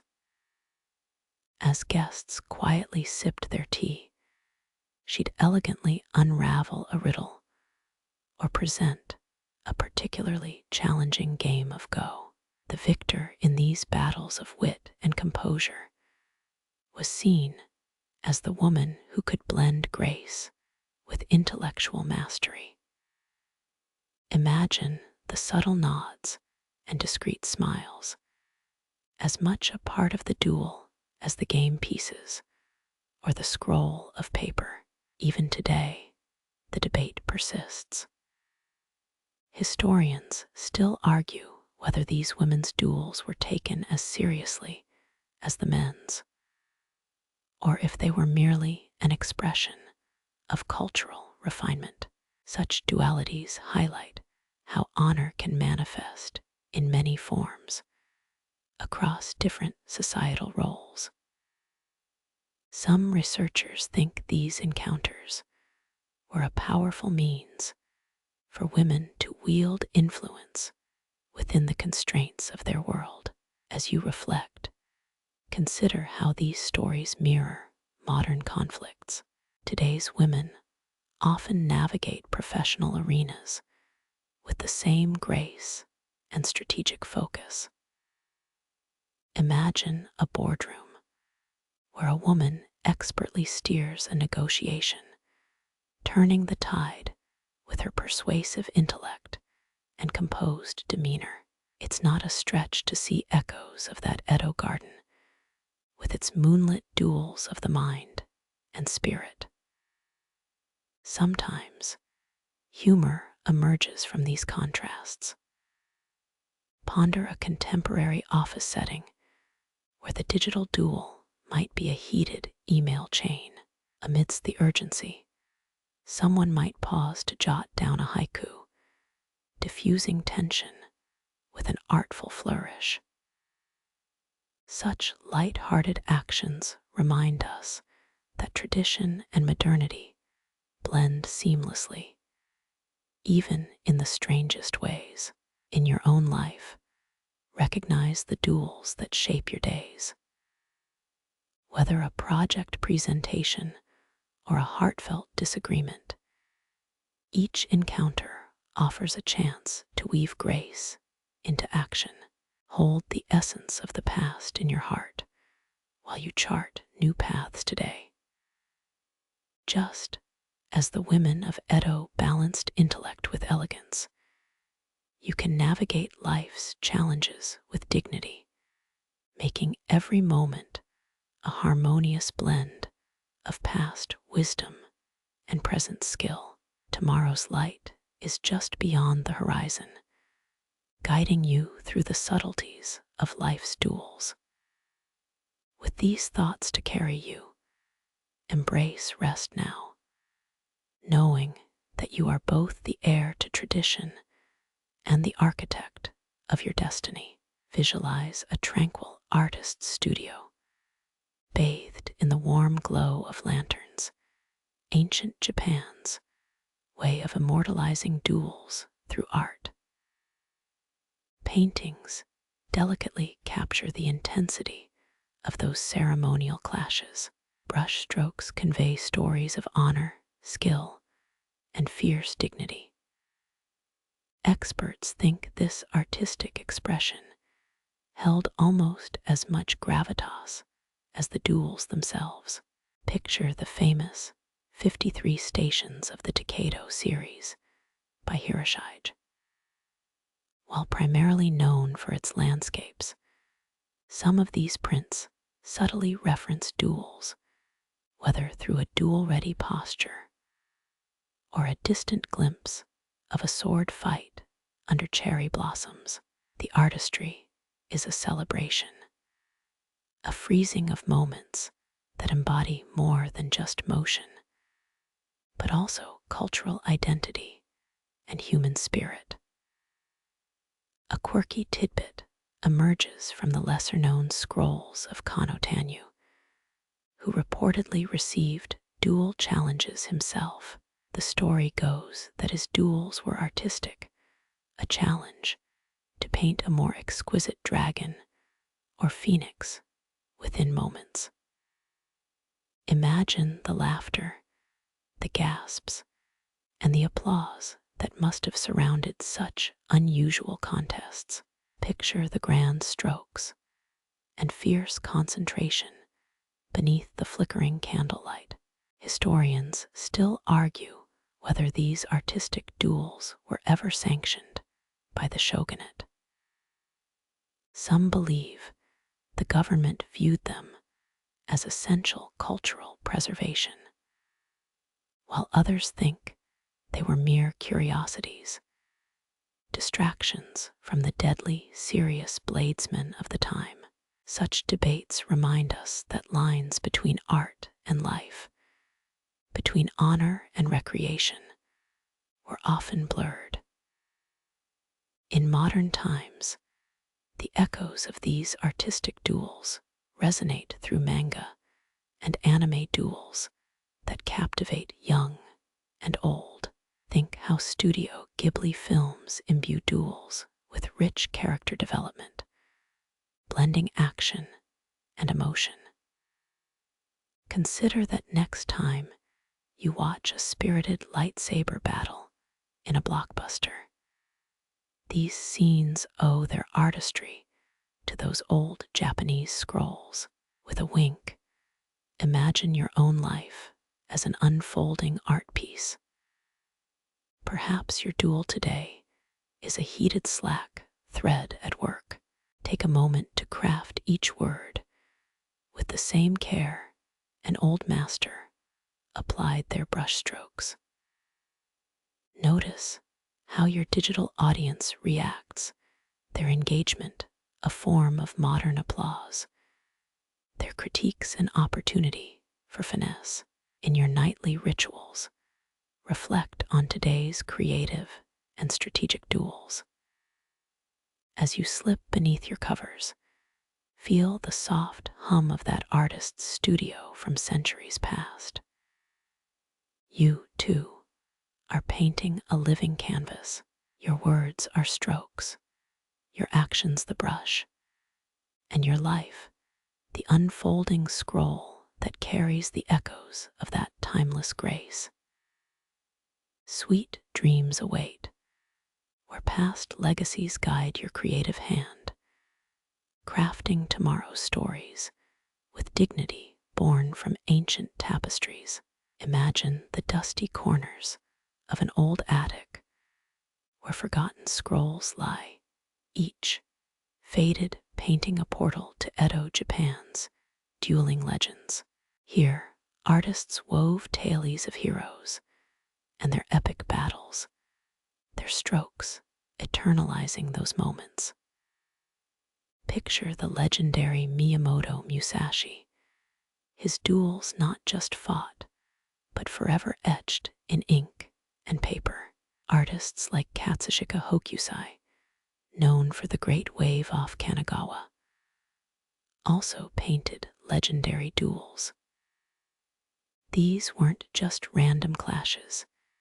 Each canvas held intricate battles that wove honor, skill, and courage into fabric of culture. Each flick of the brush carried generations of stories, whispers of bravery, passing through time like ripples on water. Now, for a quirky tale, there's the legend of a nameless Ronin who, instead of battling with a sword, dueled with ink. They say he faced a rival under a full moon and painted a ferocious dragon midair. As the dragon came to life, it terrified his opponent into retreat. Imagine a duel won not with a katana, but with sheer creative force. Historians still argue whether such fantastical duels ever happened, and whether these were just whimsical fables or deep cultural metaphors meant to teach valuable life lessons. Maybe they bridged both truth and myth, merging dreams with day-to-day virtues. These legends also cross the ocean, finding echoes in modern Western mythologies. Think about superheroes clashing on skyscrapers. They carry traces of those Edo period scrolls, from their stoic poses to their dramatic duel sequences. Such connections remind us life's narratives are universal threads, endlessly interwoven. Next time you find yourself wrapped in an intense debate or a creative struggle, imagine your own modern duel. Each well-crafted sentence, like a paintbrush gliding across a canvas, becomes your blade. Your strategies are strokes of elegance, leaving marks that may inspire admiration or awe hundreds of years later. Let these legends guide your dreams tonight. Envision yourself as the artist of your destiny, each decision a deliberate, meaningful stroke. The echoes of Edo period bravery and grace hum gently as your eyelids close. May your rest be filled with the whispers of ancient wisdom, the lessons of time painting your tomorrows with dignity and courage. As you drift toward sleep, the rhythmic sway of the Edo period's artistic duels carries you into dreams of quiet contemplation, strategic brilliance, and undying valor. The past becomes your brush, your present the canvas, and tomorrow a masterpiece still unfolding. As night veils the city, Edo's dueling traditions quietly evolve. Modern echoes ripple through the fabric of today's world, whispering lessons of honor and etiquette into our daily interactions. Remember that Ronin artist, the one who dueled with ink. If you thought such creative duels belonged solely to the past, think again. Today's world often mirrors those ancient customs, albeit transformed. Corporate titans might clash over boardrooms like Edo-era samurai, and political debates become elaborate dances of strategy, ritual, and respect. Every verbal sparring match carries shadows of old duel etiquette, each carefully chosen word, a tactical move in a game played across centuries.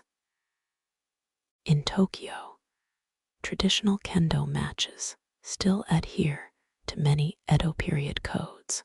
Participants bow deeply before each bout, upholding a lineage of respect. Historians still argue whether these duels are direct descendants of Edo customs or evolved through separate martial pathways. Nonetheless, the spirit of ancient duels floats in their ritualistic air. Now, for an odd tidbit. In some modern tea houses, you'll find what's known as duel etiquette for conversational sparring. Each participant speaks in turn, maintaining poise and respect. It's like verbal kendo, no interrupting, no sudden moves, just polished exchanges designed to test wit and patience. Imagine trying to fit a sharp rebuttal into this framework. you'd better practice your turns, because here, conversation flows in harmonious rhythm. One misstep might end up costing you.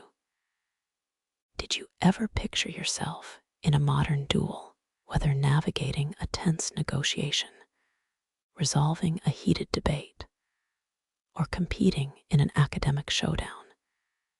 These scenarios evoke the same focused tranquility cherished by ancient samurai.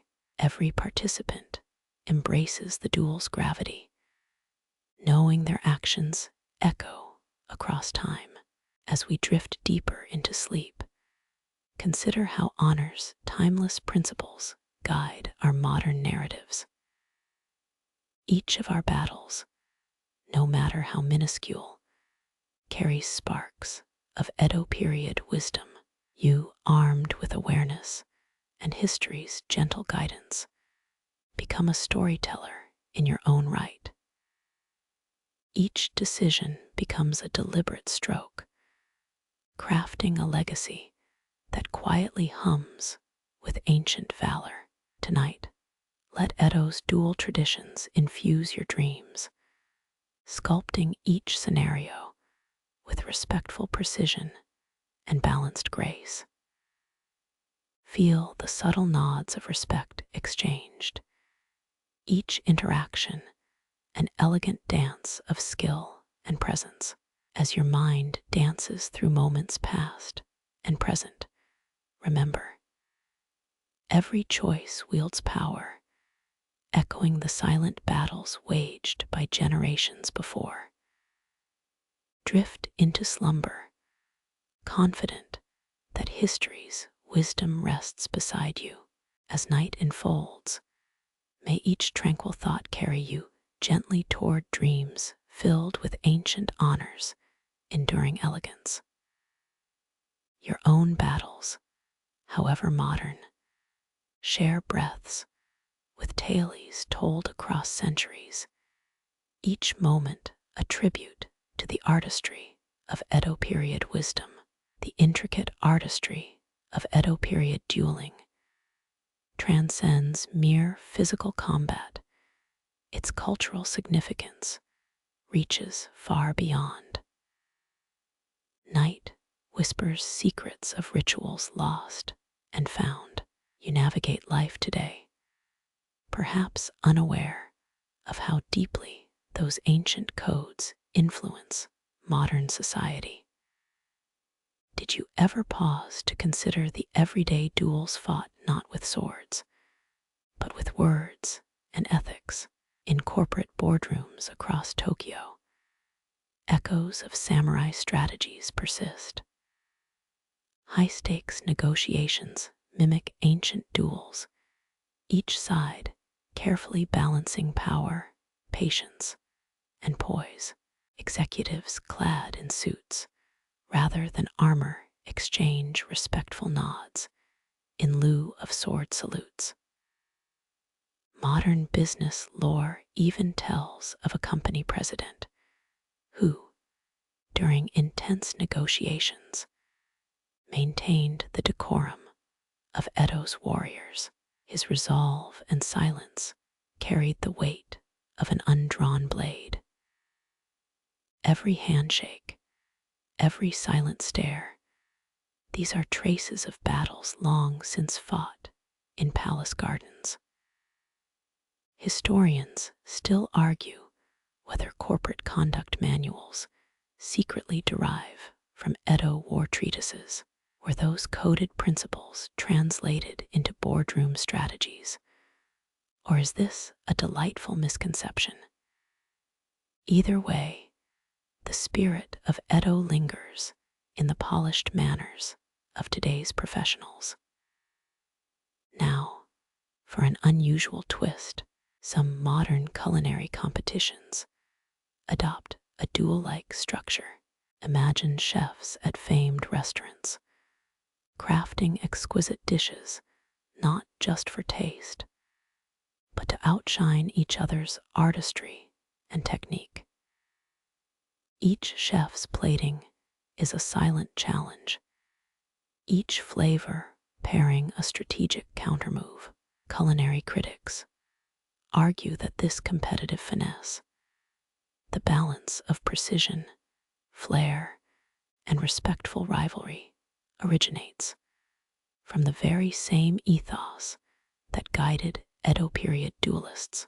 In these kitchen battlegrounds, a misplaced ingredient or improper presentation can be as devastating as a misstep in an ancient duel. Imagine the weight carried by those delicate chopsticks. Does this culinary rivalry trace its essence to Edo's refined sense of honor? Or are we merely romanticizing a parallel? Even social media, the arena of modern discourse, harkens back to Edo duel cultures. Picture influencers crafting their posts as meticulously as samurai preparing for combat. Here, each comment is a deliberate parry, each emoji a swift counterstrike. The duel's evolution into digital arenas reveals continuity in human nature. We still crave validation, respect, and the thrill of intellectual combat. But unlike Edo period encounters, these modern duels unfold in the public gaze, with likes and retweets replacing hushed witness accounts. Do the silent nods across boardroom tables and the fierce culinary crafts hold true to the spirit of samurai ethics? Or have we distilled only the surface rituals, leaving deeper meanings in antiquity? You, moving between modern and ancient moments, become the living thread connecting these scattered pearls. It's a gentle reminder of how past battles shape our narratives today. History's lessons are no longer just ink on parchment, but live in our gestures, our language, our unspoken rules. Drift through these musings, letting the gravity of those ancient duels ground you in modern complexity. Rest easy, knowing that each respectful bow, each poised negotiation, and each silent clash of culinary artistry echoes through time. History's hand guides your modern journeys, crafting moments imbued with ancient balance and grace. As you sink deeper into slumber, Edo period wisdom cradles your dreams, woven through each carefully considered choice. Modern life, with its myriad duels, is the true testament to that old valor. Embrace this timeless connection. Night softly sings of connections across centuries. With each tranquil breath, surrender to the dream where past wisdom and modern honor quietly coexist. Sleep gently cradled by history's quiet hum, honoring every choice you make, weaving your tale into the great tapestry of Edo's elegant, enduring art. With each breath, you are drawn deeper into a landscape where tradition and modernity subtly entwine, echoing through every silent duel. Night cradles you, carrying whispers of time-worn rituals that shape your everyday world without you perhaps realizing it. The duel's essence, transcending the boundaries of the battlefield, now finds its way into subtler, yet profound corners of life and decision-making. In the heart of bustling Tokyo, amid sleek skyscrapers and neon signs, the ghost of Edo's warriors lingers. Here, the unspoken codes that once dictated life and death encounters inspire the delicate balance of art and commerce. Historians still argue whether the disciplined grace of kabuki theater, with its dramatic pauses and precise choreography, originated from the same roots as Edo duel customs. Is it sheer coincidence? Or did ancient warriors indeed find kinship in theater's meticulously staged combats? Both realms value every gesture and breath. After all, now let's pause for a quirky note. Have you ever heard of Nekomata duels? Purportedly, Edo folklore tells tales of cat spirits, Nekomata, engaging in midnight duels over territorial disputes. These mythical contests were whispered to echo samurai etiquette as cats circled each other, tails high, in an eerie dance of dominance. While such tales might send a shiver down your spine, they underscore how deeply these dueling codes permeated popular imagination. Edo's duel culture doesn't just haunt the shadows of history, it seeps into the very fabric of Japan's ethical and social norms. For instance, the notion of jieri, duty or obligation, and ninjo, human emotion, find a delicate balance, reminiscent of a duel's controlled yet powerful interplay. Even the traditional art of origami, with its exacting folds and patience, can be seen as a manifestation of that same precision and discipline. When you carefully align those paper edges, are you subconsciously adhering to the warrior's ethos, or merely appreciating the art? As you move through modern life, these age-old principles guide subtler forms of engagement. Consider the world of architecture, where every structure must embody balance and harmony. Much like a well-fought duel, designers debate the spirit of place, the intangible essence that makes a building resonate with its surroundings. Is it possible that the meticulous thought given to a building's symmetry owes a nod to Edo's structured, respectful engagements? Modern-day manners also carry an echo of that ancient discipline. Think about bowing, a greeting imbued with cultural significance. The depth of the bow, each nuance, carefully measured, speaks volumes without a single word. This nonverbal dance reflects a duelist's approach, where respect is not just shown, but felt. Even as we traverse into the digital age, our emojis and reactions mirror those ancient gestures, quietly asserting our place in an ever-evolving societal battleground. Let's delve deeper into this connection. Imagine a scenario common in many East Asian cultures: the tea ceremony.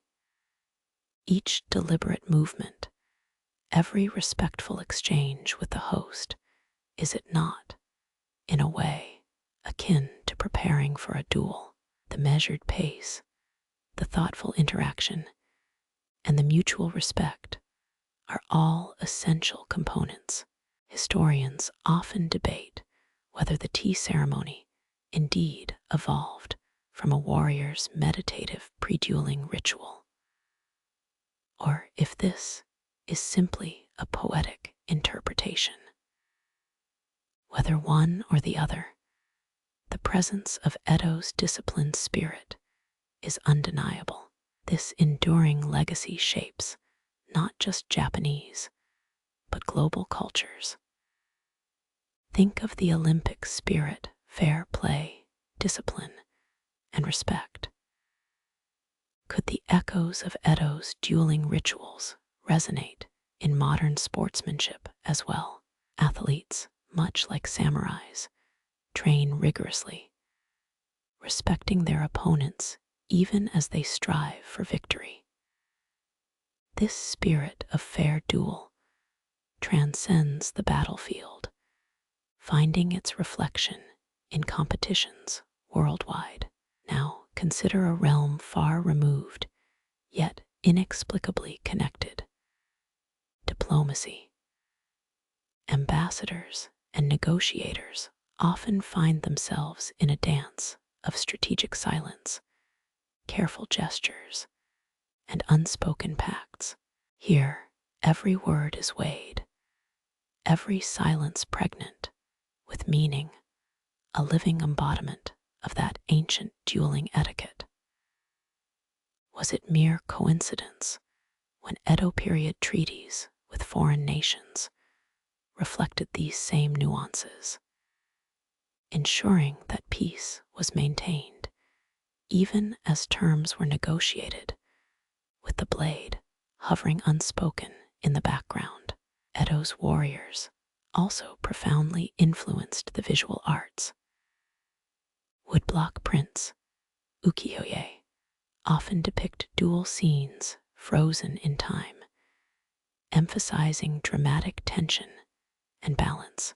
Artists like Hokusai and Utamaro captured these moments with a blend of fluidity and intensity that mirrored the controlled chaos of a ritual duel. Historians still ponder, did the precise, dramatic poses of duel subjects serve to train the eye for the subtleties of battle?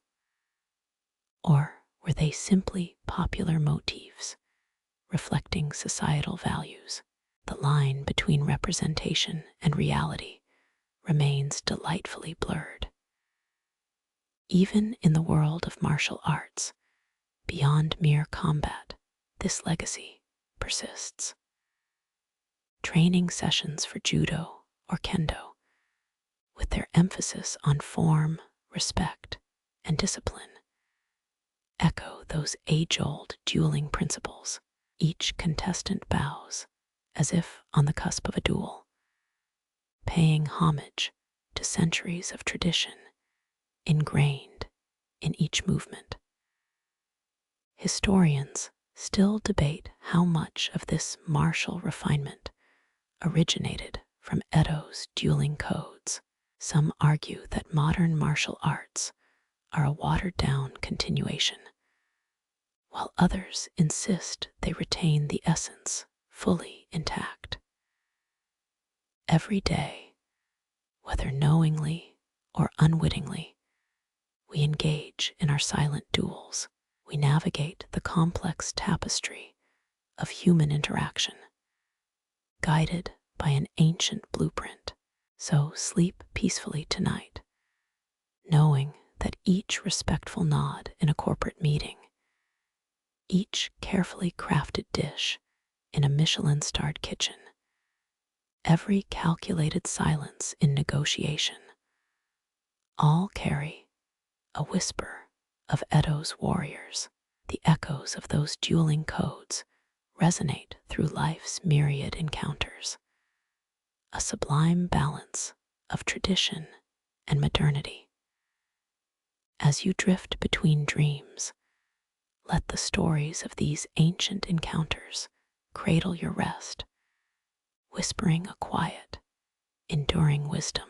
Now let each exhale be a bow, each inhale a measured preparation. Rest, and let history's gentle guidance steer your slumber. Edo's elegance, interwoven in every dream and decision you make. With each breath, you are drawn deeper into a landscape where tradition and modernity subtly entwine.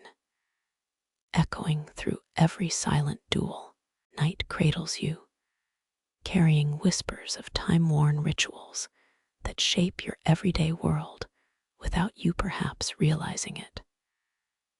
The duel's essence, transcending the boundaries of the battlefield, now finds its way into subtler, yet profound corners of life and decision-making.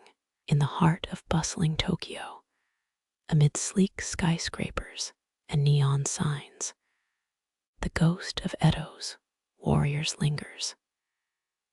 Here, the unspoken codes that once dictated life and death encounters inspire the delicate balance of art and commerce.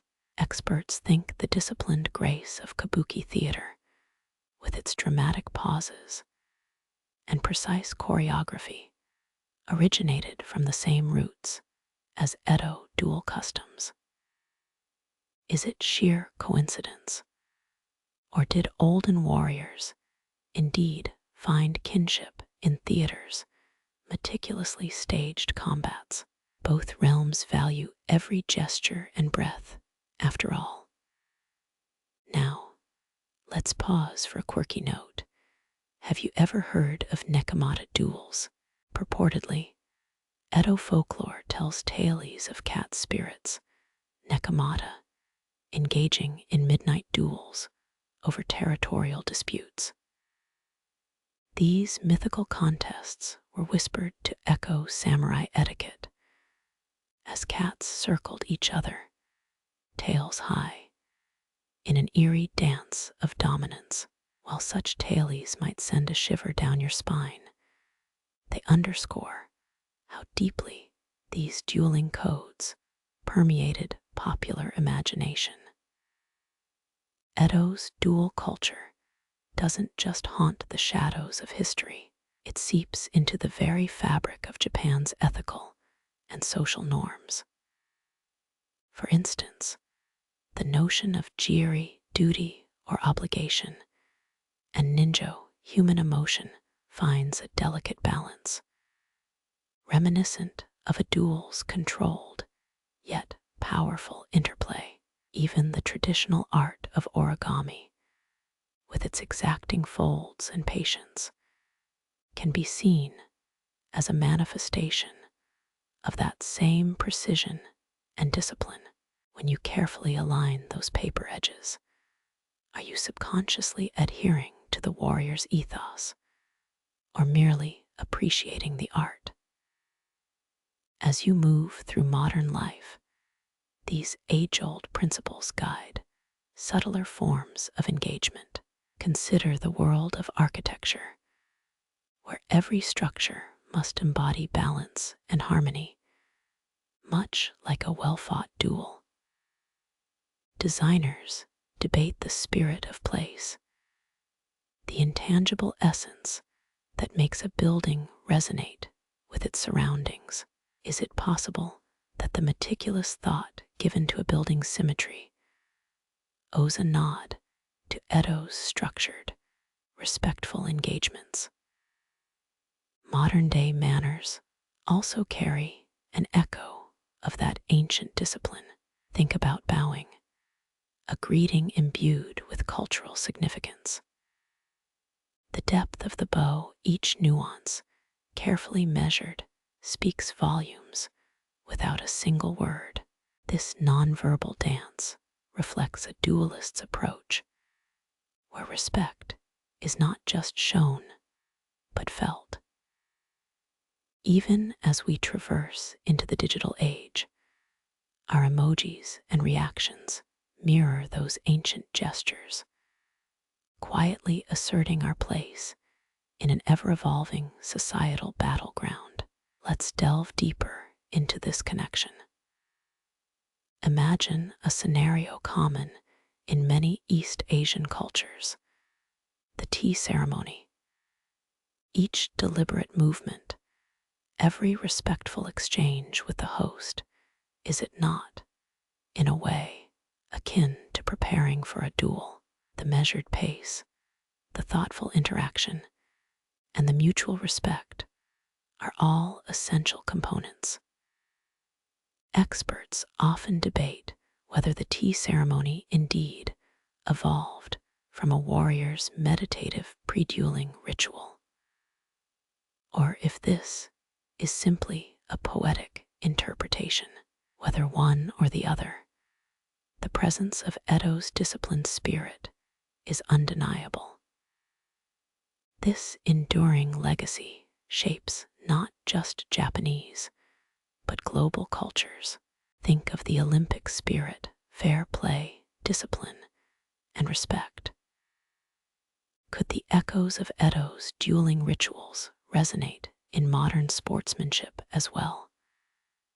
Athletes, much like warriors, train rigorously, respecting their opponents even as they strive for victory.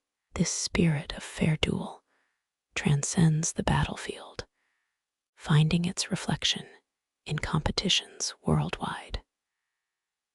Now, consider a realm far removed yet inexplicably connected. Diplomacy. Ambassadors and negotiators often find themselves in a dance of strategic silence, careful gestures, and unspoken pacts. Here, every word is weighed, every silence pregnant with meaning, a living embodiment of that ancient dueling etiquette. Was it mere coincidence when Edo period treaties with foreign nations reflected these same nuances, ensuring that peace was maintained even as terms were negotiated, with the sword hovering unspoken in the background? Edo's warriors also profoundly influenced the visual arts. Woodblock prints, ukiyo-e, often depict duel scenes frozen in time, emphasizing dramatic tension and balance. Artists like Hokusai and Udamaro captured these moments with a blend of fluidity and intensity that mirrored the controlled chaos of a ritual duel. Experts still ponder, did the precise, dramatic poses of duel subjects serve to train the eye for the subtleties of battle? Or were they simply popular motifs reflecting societal values? The line between representation and reality remains delightfully blurred. Even in the world of martial arts, beyond mere combat, this legacy persists. Training sessions for judo or kendo, with their emphasis on form, respect, and discipline, echo those age-old dueling principles. Each contestant bows as if on the cusp of a duel, paying homage to centuries of tradition ingrained in each movement. Experts still debate how much of this martial refinement originated from Edo's dueling codes.